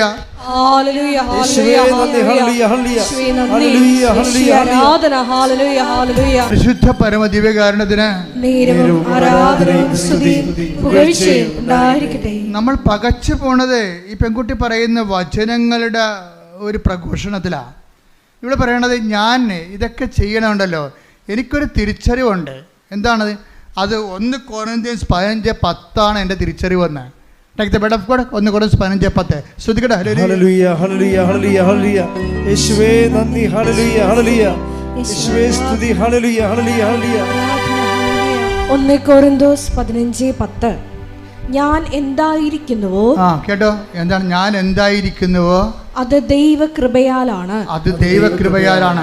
എൻ്റെ മേൽ ദൈവം ചൊരിഞ്ഞ കൃപ നിഷ്ഫലമായി പോയിട്ടില്ല. നേരെ മറിച്ച് മറ്റെല്ലാവരെയും കാൾ അധികം ഞാൻ അധ്വാനിച്ചു. എന്നാൽ ഞാനല്ല, എന്നിലുള്ള ദൈവകൃപയാണ് അധ്വാനിച്ചത്. നിങ്ങളെ കുറച്ച് പേര് പറയുമായിരിക്കും ഇതൊക്കെ അച്ഛൻ പറഞ്ഞ വചനമല്ലേ, അത് കേട്ട് പറയണം. അങ്ങനെയല്ല. അവളെന്ന് പറയുമ്പോൾ അവളുടെ പ്രയോഗത്തിലൂടെ അനുഭവിച്ച ദൈവജ്ഞാനത്തിൽ നിന്നാണ് പറയണത്. എന്താ കാര്യം? ഞാൻ ഈ 50 അടി ആഴമുള്ള വെള്ളം ഞാൻ നീന്തിക്കടന്നത് നീന്തറിയാൻ പാലാത്ത ഞാനല്ല അധ്വാനിച്ചതെന്ന്. അതാണ് അവൾ പറയണത്. എന്താണ്? ഞാൻ നീന്തുമ്പോൾ എനിക്കറിയാമായിരുന്നു എൻ്റെ കൂടെ ആരോ നീന്തണമുണ്ടെന്ന്. ഞാൻ എന്തായിരിക്കുന്നുവോ, ഞാൻ നീന്തിക്കടന്നപ്പോൾ എനിക്ക് 1ാം റാങ്ക് കിട്ടി. ഈ 1ാം റാങ്ക് കിട്ടിയത് ഞാൻ എന്തായിരിക്കുന്നുവോ അത് എൻ്റെ കഴിവല്ല, പിന്നെ എന്താണ്? എന്നിൽ പ്രവർത്തിച്ച ദൈവകൃപയാണെന്ന്. Praise the lord. ഹല്ലേലൂയ. ഈ ബോധ്യം കിട്ടുന്നതാണ് ഏറ്റവും വലിയ പ്രശ്നം. ഏറ്റവും വലിയ പ്രധാനം ഈ ബോധ്യം കിട്ടുന്നതാണ്. അതായത് അവൾ ചെയ്തു കഴിഞ്ഞു, റാങ്ക് അവൾ നേടിക്കഴിഞ്ഞതിന് ശേഷവും അവളെന്താ പറയണത്? ഇത് വർക്കൗട്ട് ചെയ്തിരിക്കുന്നത് എൻ്റെ കഴിവല്ല, പിന്നെ എന്താണ്? നിൻ്റെ കൃപയാണ്. Not by merit but by grace. ഈ 1 കൊരിന്ത്യൻസ് 15:10 പറയണത് ഞാൻ എന്തായിരിക്കുന്നുവോ അത് ദൈവകൃപയാലാണ്, എൻ്റെ കഴിവിനാലല്ല. അത് തന്നെയാണ് ഉടമ്പടി. അതായത് not by merit but by grace. ഈ not by merit but by grace എന്നുള്ളത് ഫണ്ടമെൻ്റൽ പ്രിൻസിപ്പിളാണ്. അതിങ്ങനെ പ്രധാനപ്പെട്ട ആക്ടിവേഷൻ പ്രിൻസിപ്പലിലൂടെ എല്ലാം ഇങ്ങനെ വാട്ടർമാർക്ക് പോലെ ഇങ്ങനെ കടന്നു പോകും. എപ്പോഴും നമ്മൾ ചെയ്യേണ്ടത് നമ്മുടെ മെറിറ്റാണ് നമ്മൾ അഹങ്കാരത്തിലേക്ക് നയിക്കണത്. പിടിയിടിയ നമുക്കെന്തോ കഴിവുണ്ടെന്നുള്ളതാണ്. ഇപ്പോൾ ആദ്യം വിചാരിച്ചത് എന്താണ്? ഞാൻ എൻ്റെ വിജയത്തിൻ്റെ അടിസ്ഥാനം എൻ്റെ കഴിവെന്നല്ലേ അവൾ പറഞ്ഞത്. ആദ്യം അങ്ങനെ പറഞ്ഞത്, എൻ്റെ വിജയത്തിൻ്റെ അടിസ്ഥാനം എൻ്റെ കഴിവ്. ഇപ്പോൾ അവൾ 1ാം റാങ്ക് കിട്ടിയപ്പോൾ അവൾ എന്താ പറയണത്? 1 കൊരിന്ത്യൻസ് 15:10. അതായത് ഞാൻ നേടിയത് എൻ്റെതല്ല, മറിച്ച് കർത്താവിൻ്റെ കൃപയാണെന്ന്. ഇത് പറയണതിന് മുമ്പ് അത് അവളെ സത്യമായിട്ട് തന്നെയാണ് അവൾ പറഞ്ഞത്. എന്താ കാര്യത്തിൽ അവരെ നീന്തൽ കോച്ച് ചെയ്ത സെൻറ്ററുകാർ അവരെ വിളിച്ച് അവളെ അനുമോദിക്കാൻ വേണ്ടി വിളിച്ചു. നീന്തൽ കോച്ച് ചെയ്തില്ല, ഇപ്പം സായി സ്കൂളൊക്കെ ഉണ്ടല്ലോ, അതുപോലെയൊക്കെ നീന്തൽ കോച്ചിൻ്റെ സ്കൂളുകാർ അവിടെ സ്കൂളിൽ കിട്ടിയ ഒരു വിജയം കൂടിയാണല്ലോ ഇത്. അതുകൊണ്ട് അവിടുത്തെ അനുമോദനത്തിന് വിളിച്ച്. ഫസ്റ്റ് റാങ്കുകാരിയില്ല അവിടുത്തെ ഫയർഫോഴ്സിലാണ്. പക്ഷേ അവിടെ ചെന്ന് അവൾ എന്താ പറയണമെന്നറിയാമോ? ഗുരുഭൂതന്മാരുണ്ട്, എനിക്ക് ഇവിടെ ഇരിപ്പുണ്ട്, എന്നെ പഠിപ്പിച്ചവർ, കഷ്ടപ്പെട്ട് പഠിപ്പിച്ചവർ, അതെല്ലാം ശരിയാണ്. എനിക്കവരോട് നന്ദിയുണ്ട്. എൻ്റെ സതീർത്ഥ്യരുണ്ട്, എന്നെ പ്രോത്സാഹിപ്പിച്ചവർ, എനിക്കവിടെ നന്ദിയുണ്ട്. പക്ഷേ എനിക്ക് ഏറ്റവും കൂടുതൽ നന്ദിയുള്ളത് കൃപാസനം മാതാവിനോടാണെന്ന്. ഹല്ലേലൂയ ഹല്ലേലൂയ ഹല്ലേലൂയ ഹല്ലേലൂയ ഹല്ലേലൂയ. യേശുവേ നന്ദി. അവിടെയാണ് പ്രശ്നം. സായിപ്പിനെ കണ്ടപ്പോൾ കവാത്ത് പറഞ്ഞില്ല. സായിപ്പിനെ കണ്ടപ്പോൾ കവാത്ത് പറഞ്ഞില്ല. അവൾ പ്രേക്ഷിതയാണ്. എന്താ കാര്യം? എന്നിട്ട് അവൾ ഉദ്ധരിക്കേണ്ട ഒരു വചനമുണ്ട്. 10:32. Take the word of God. ശ്രുതികട ഹല്ലേലൂയ ഹല്ലേലൂയ ഹല്ലേലൂയ. യേശുവേ നന്ദി. ഹല്ലേലൂയ ഹല്ലേലൂയ ഹല്ലേലൂയ ഹല്ലേലൂയ ഹല്ലേലൂയ. മത്തായി 10:32. ഇതാണ് ഉദ്ധരിക്കണത്. അശ്വതി ഉദ്ധരിക്കണത്. മനുഷ്യരുടെ മുമ്പിൽ എന്നെ ഏറ്റുപറയുന്നവനെ എന്റെ സ്വർഗസ്ഥനായ പിതാവിന്റെ മുമ്പിൽ ഞാനും ഏറ്റുപറയും. ദൈവം അവളെ ഇനിയും ഏറ്റുപറയുന്ന അവൾക്കറിയാം. അതുകൊണ്ട് എന്താണ്, സ്വന്തം ഗുരുഭൂതന്മാരുടെ മുമ്പിൽ പോയി എന്നുവെച്ചും പറയും, കൃപാസനം മാതാവാണ് എൻ്റെ കൂടെ നീന്താൻ വന്നതെന്ന് പറയും. അതാണ് ഏറ്റുപറച്ചിലെന്ന് പറയണത്. അല്ലാതെ മറ്റുള്ളവരെ കാണുമ്പോഴേ ദൈവത്തെ മറക്കരുത്. നിങ്ങൾക്ക് എപ്പോഴും പറ്റുന്ന ഒരു അബദ്ധം ഇതാണ്. നിങ്ങൾ പഞ്ചപുച്ഛം അടച്ച് ഒച്ചാനിച്ച് ഇവിടെയുള്ള എല്ലാ കാര്യവും പറയും. ഓട്ടോറിക്ഷയുടെ സെക്കൻഡ് ഗിയർ എടുക്കണ പോലെ നിലയും വിളിക്കും. ഇതൊക്കെ ഈ അഭ്യാസം ഇവിടെയുള്ളൂ. പുറത്തേക്ക് കഴിയുമ്പോൾ പറയും എൻ്റെ കഴിവാണെന്ന് പറയും. അത് ദൈവത്തിന് അറിയാം. ഓർഡർ തമ്മാവ അതന്നെ, അത് ഞാൻ എപ്പോഴും പറയണല്ലേ. അത് ദൈവത്തിന് ഇതറിയാം. ഇവിടെ നിന്നുകൊണ്ട് ഇതൊക്കെ പറയും, പക്ഷെ പുറത്തിറങ്ങിയിട്ട് പറയത്തില്ല. അത് അവരുടെ കഴിവാണെന്ന് പറയും, അവിടെ എക്സ്പീരിയൻസ് ആണെന്ന് പറയും. പിന്നെ എനിക്ക് ഇന്ന ആളെന്നെ വിളിച്ച് പറഞ്ഞിട്ടാണെന്ന് പറയും. ഇന്ന ആൾ വീട്ടിൽ നിന്ന് കൊണ്ടുവന്ന് 5 ലക്ഷം രൂപ കൊടുത്തിട്ടാണെന്ന് പറയും. ദൈവം ഞൊട്ടും. മനസ്സിലായ? എപ്പോഴും നമ്മൾ ചെയ്യേണ്ടത്, ചെയ്യുമ്പോൾ ദൈവത്തിനാണ് മുൻതൂക്കം എന്നറിയണം. ഞാൻ ഏത് കാലാവസ്ഥയിലും ഞാൻ എൻ്റെ ദൈവത്തെ തള്ളി പറയത്തില്ല, ദൈവത്തെ ഏറ്റു പറയും. പറഞ്ഞ് ഞാൻ ഏത് കാലാവസ്ഥയിലും ഞാൻ ദൈവത്തെ തള്ളി പറയത്തില്ല. എൻ്റെ കഴിവിനേക്കാൾ ദൈവത്തിന്റെ കൃപയ്ക്കായി ഞാൻ സാക്ഷ്യം വഹിക്കും.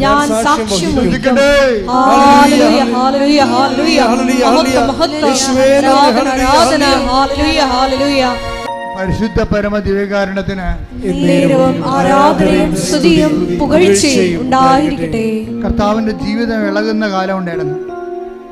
കർത്താവിൻ്റെ ജീവിതമേ കാൽച്ചുവട്ടിലെ മണ്ണ് ഊർന്നു പോവുകയും കർത്താവിന് നിലത്തെറ്റുകയും പിടിക്കാൻ ഒരിടമില്ലാതെ ഇങ്ങനെ ഇളകുന്ന സമയമുണ്ടായിരുന്നു. അതാണ് ഗെത്സെമനി നമ്മൾ കാണുന്നത്. പിടിക്കാനൊരിടമില്ല. താൻ ഉറച്ചു വെച്ചിരുന്ന കാൽച്ചുവട്ടിലെ മണ്ണ് ഇളകുമ്പോഴും കർത്താവ് പ്രഖ്യാപിക്കുന്ന ഒരു വചനം. അതാണ് ഈ നമ്മളുടെ 17 യോഹന്നാൻ്റെ 17-ാം അധ്യായം 17-ാം വാക്യയിലെ അത് ഗെത്സെമനിലെ പ്രാർത്ഥന. അവൻ്റെ കാൽച്ചുവട്ട് മണ്ണിളകുകയാണ്. അവൻ്റെ കൂടെയുള്ളവൻ തന്നെ പോയി ഒറ്റയ്ക്ക് കൊടുക്കാൻ പോകുന്നു. അവനെ കൂടെ കൊണ്ട് നടന്നവൻ തന്നെ അവനെ തള്ളിപ്പറയാൻ പോകുന്നു. അവൻ്റെ കാൽച്ചുവട്ടിലെ മണ്ണ് ഇളകുന്നു. അവന് പിടിച്ചു നിൽക്കാനൊരു ഇടമില്ല. ഒത്ത വിളകുകയാണ്. നില കിട്ടണില്ല. നില കിട്ടാത്തപ്പോൾ അവൻ പറഞ്ഞൊരു വാക്കുണ്ട്. എന്താ പറയണത്? യോഹന്നാൻ 17:17 അങ്ങയുടെ വചനമാണല്ലോ സത്യം, മറ്റൊന്നും സത്യമല്ല. പത്രോസ് സത്യമല്ല, പീലാത്തോസ് സത്യമല്ല, യൂദാ സത്യമല്ല, മനുഷ്യൻ സത്യമല്ല, കഴിവ് സത്യമല്ല, സ്വാധീന സത്യമല്ല, ദൈവമാണ് സത്യം, വചനമാണ് സത്യം. കൈയടിക്കട്ടെ.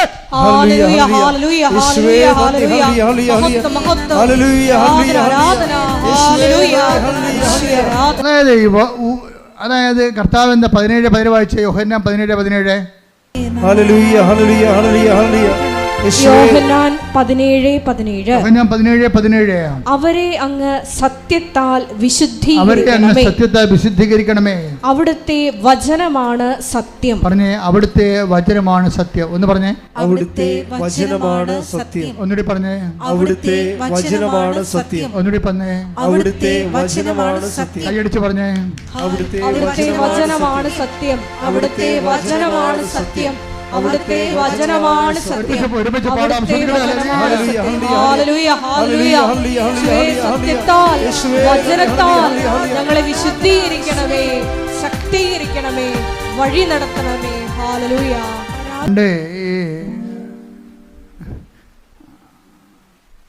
ആർക്കിമിഡീസ് എന്ന് പറഞ്ഞ കക്ഷി ഉണ്ടായിരുന്നു.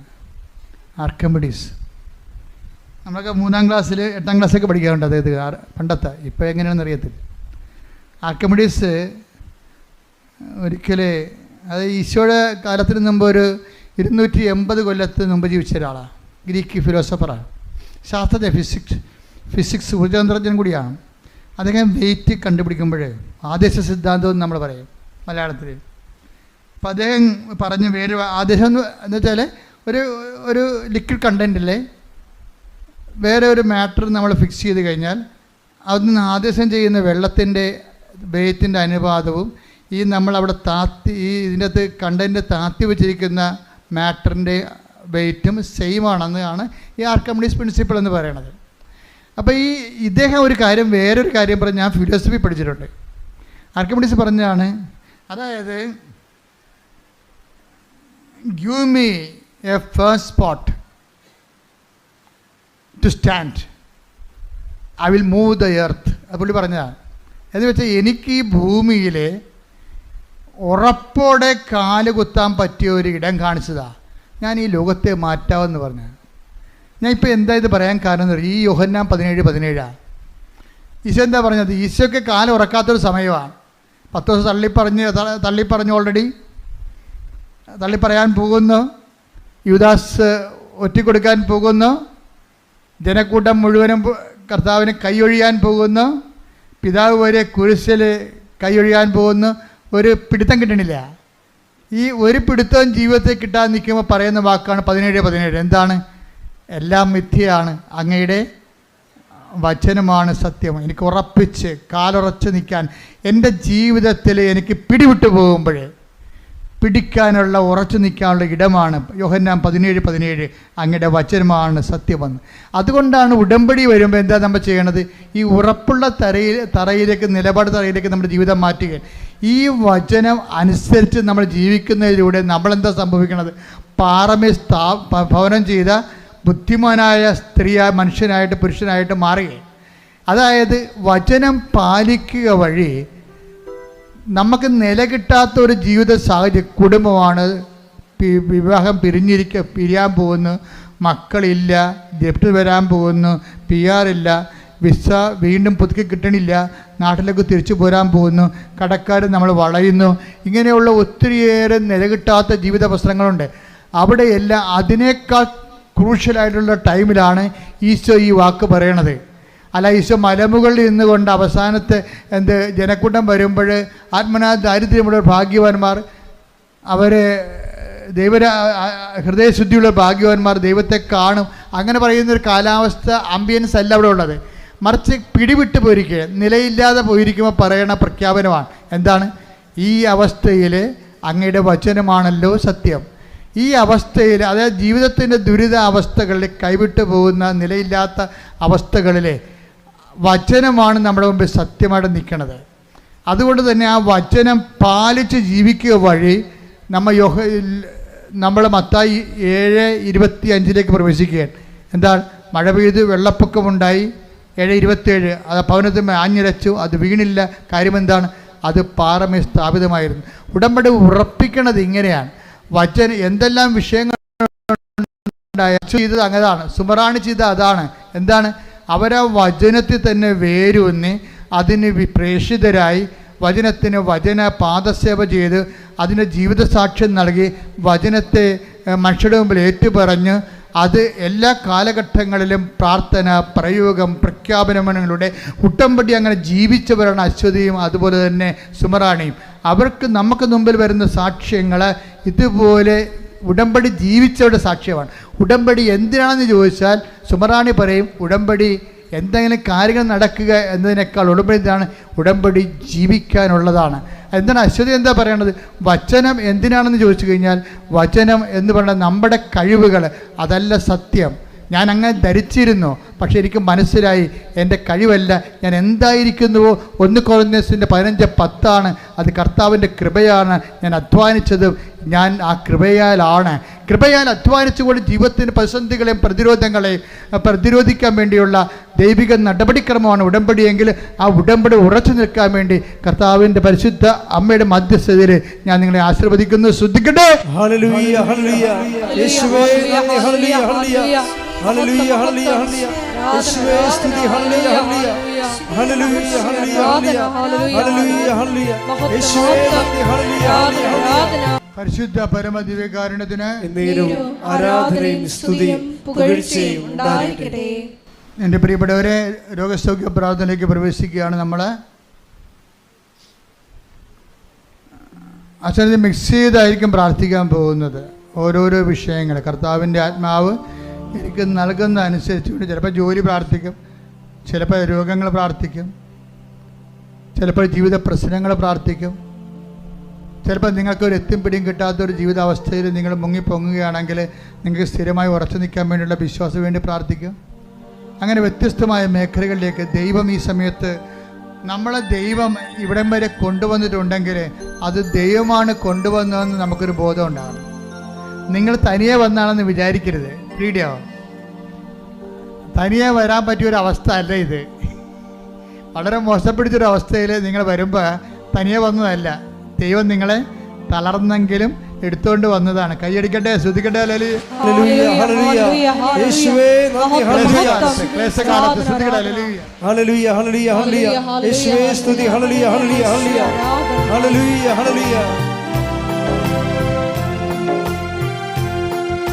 ക്ലേശകാലത്ത് കൂടാരവിരിപ്പാൻ എന്റെ പ്രിയരെന്നെ മറയ്ക്കും.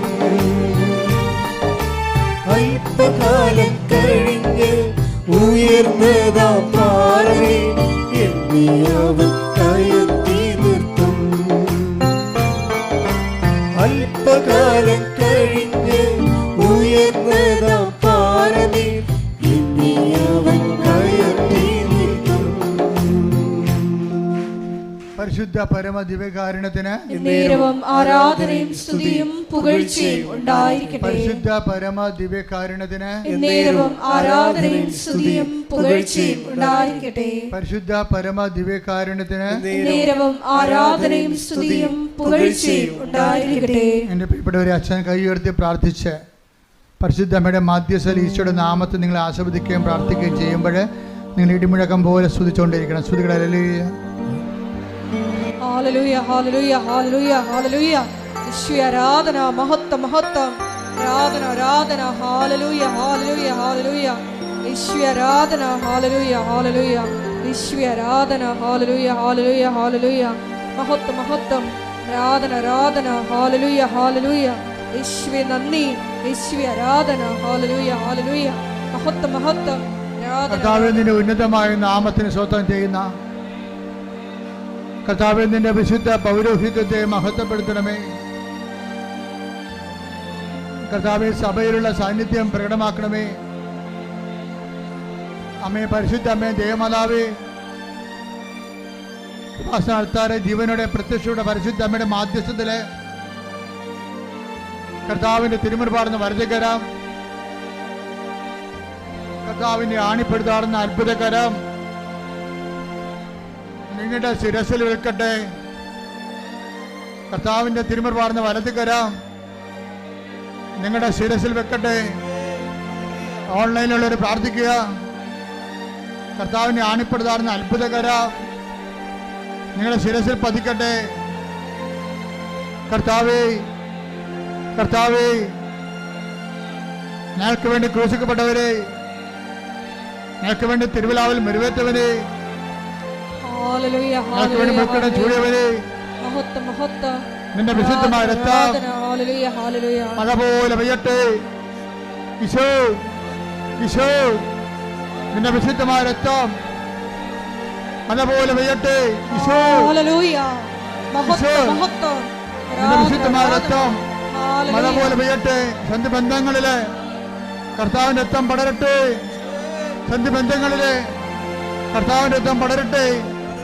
മാംസപേശികളില് കർത്താവിന്റെ രക്തം പടരട്ടെ. രക്തകോശങ്ങളില് കർത്താവിന്റെ രക്തം പടരട്ടെ. സിസ്റ്റുകള്, സിസ്റ്റുകള്,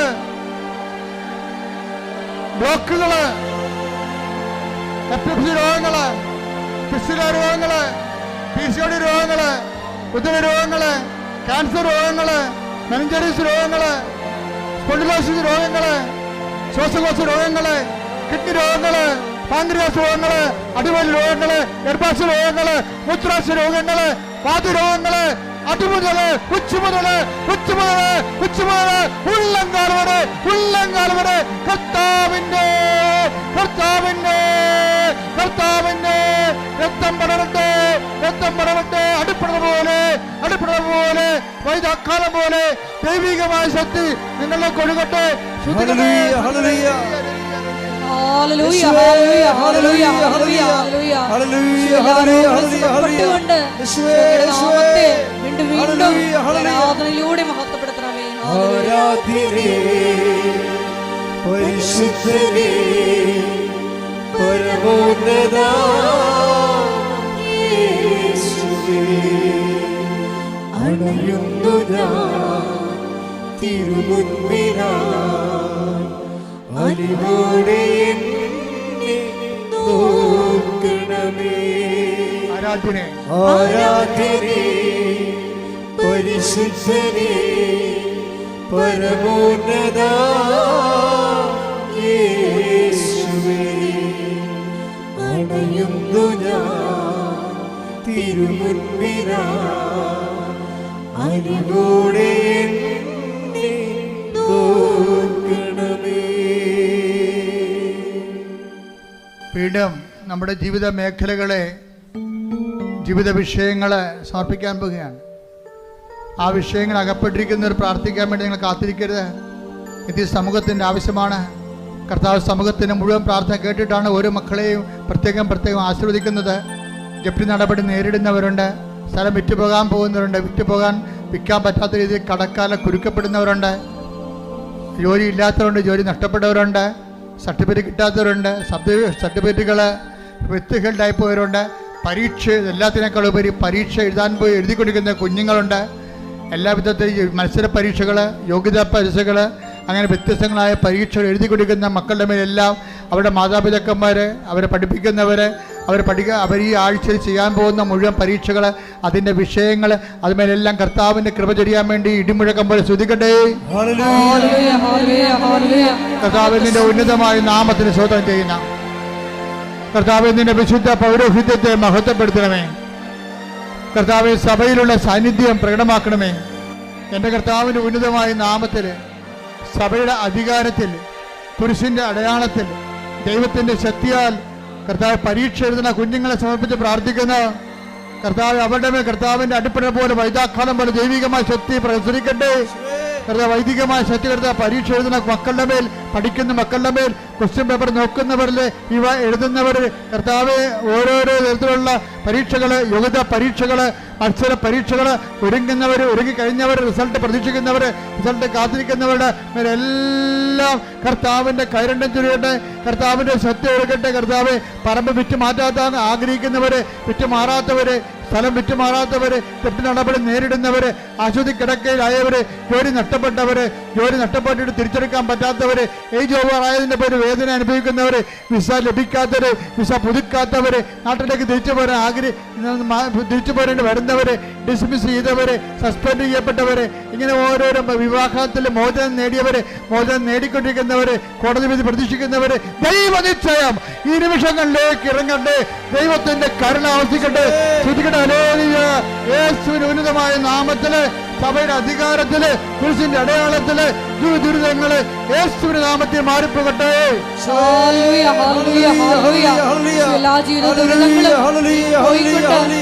നാമത്തെ ഈ ആരാധനയിലൂടെ വീണ്ടും വീണ്ടും മഹത്വപ്പെടുത്തണമേ. പരിശുദ്ധനേ പരമോന്നത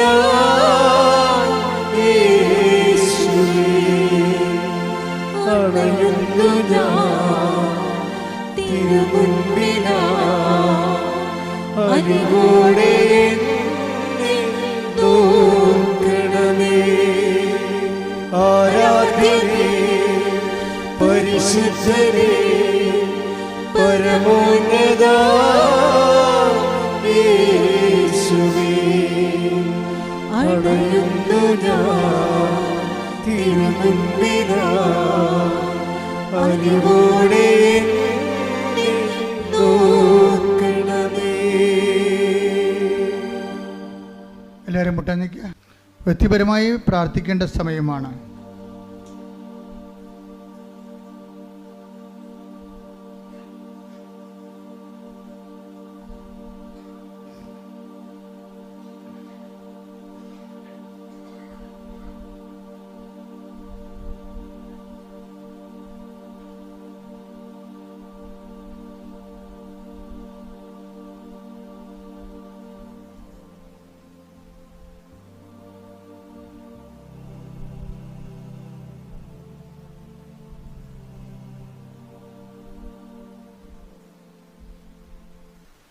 സമാപന ആശീർവാദമാണ്.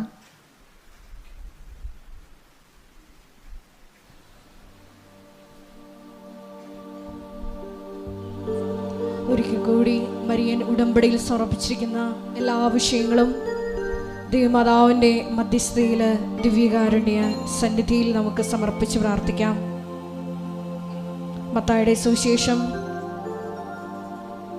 7:24 തിരുവചനം അനുസരിച്ചുകൊണ്ട് എൻ്റെ ഈ വചനം ശ്രവിക്കുകയും അതനുസരിച്ച് പ്രവർത്തിക്കുകയും ചെയ്യുന്നവൻ പാറമേൽ തൻ്റെ ഭവനം പണി ചെയ്ത വിവേകമതിയായ വ്യക്തിക്ക് തുല്യനാണെന്ന് വചനത്തിലൂടെ നീ ഞങ്ങളോട് സംസാരിക്കുകയായിരുന്നു. ഈശോയെ, നീ വീണ്ടും വചനത്തിലൂടെ പറഞ്ഞു, ഒന്നും സത്യമല്ല, നിന്റെ വചനം മാത്രമാണ്, നീ മാത്രമാണ് സത്യമെന്ന്. വചനത്താൽ സത്യത്താൽ ഞങ്ങളെ വിശുദ്ധീകരിക്കണമേ എന്ന്. ഈശോയെ, അശ്വതി എന്ന മകളുടെ സാക്ഷ്യത്തിലൂടെ നീ ഞങ്ങളോട് വീണ്ടും സംസാരിച്ചു. കൃപയാണ് എല്ലാറ്റിൻ്റെയും അടിസ്ഥാനം. കൃപയാണ് നമ്മൾക്ക് വേണ്ടി അധ്വാനിക്കുന്നത്.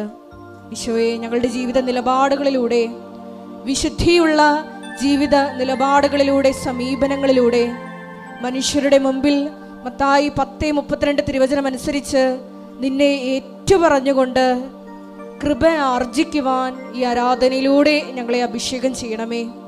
ഏറെ പ്രത്യേകമായി ഈശോയെ, ഞങ്ങൾക്ക് വേണ്ടി രാവും പകലും കണ്ണുനീരോടുകൂടി പ്രാർത്ഥിച്ച് ദൈവജനത്തിൻ്റെ ഏറെ പ്രത്യേകമായി ഉടമ്പടി എടുത്തിരിക്കുന്ന ഞങ്ങളുടെ ഓരോരുത്തരുടെയും നിയോഗങ്ങൾ ദൈവമാതാവിൻ്റെ മധ്യസ്ഥതയിൽ ഈശോയുടെ സന്നിധിയിൽ സമർപ്പിക്കുന്ന ഞങ്ങളുടെ സ്ഥാപക ഡയറക്ടറായ ബഹുമാനപ്പെട്ട വി.പി. ജോസഫ് അച്ഛൻ്റെ എല്ലാ നിയോഗങ്ങളെയും ഈ അൾത്താറിൽ സമർപ്പിക്കുന്നു. ഒപ്പം തന്നെ അച്ഛൻ്റെ കഴിഞ്ഞുപോയ വിവിധ ഭൂഖണ്ഡങ്ങളിൽ നടത്തിയിട്ടുള്ള എല്ലാ ഉടമ്പടി ധ്യാനങ്ങളെയും മറ്റ് കൺവെൻഷനുകളെയും വരാൻ പോകുന്ന എല്ലാ ശുശ്രൂഷകളെയും ഈശോയെ അതിൻ്റെ എല്ലാ ക്രമീകരണത്തിനും അഭിഷേകത്തിനുമായി പ്രാർത്ഥിച്ചുകൊണ്ട് ഒരിക്കൽ കൂടി നമ്മുടെ വ്യക്തിപരമായ നിയോഗങ്ങളെ ഈ അൾത്താരയിൽ സമർപ്പിച്ചുകൊണ്ട് അച്ഛൻ്റെ ആരോഗ്യത്തെ സമർപ്പിച്ചുകൊണ്ട് നമുക്ക് ശിരസ്സ് നമിച്ച് ദിവ്യകാരുണ്യനാഥൻ്റെ ആശീർവാദം സ്വീകരിക്കാം.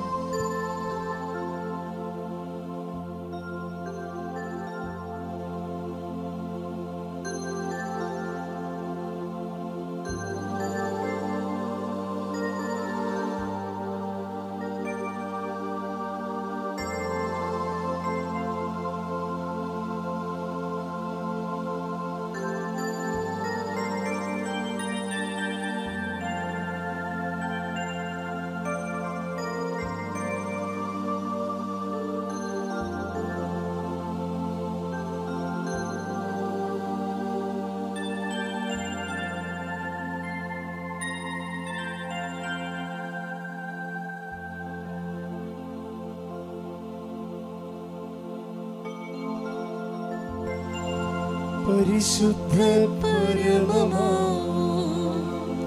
ദിവ്യകാരുണ്യമേ,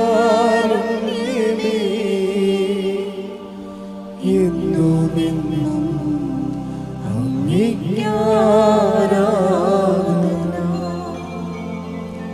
പരിശുദ്ധ പരമമാ ദിവ്യകാരുണ്യമേ, എന്നുമെന്നും അങ്ങേക്ക് ആരാധന. പരിശുദ്ധ പരമമാ ദിവ്യകാരുണ്യമേ, എന്നുമെന്നും അങ്ങേക്ക് ആരാധന.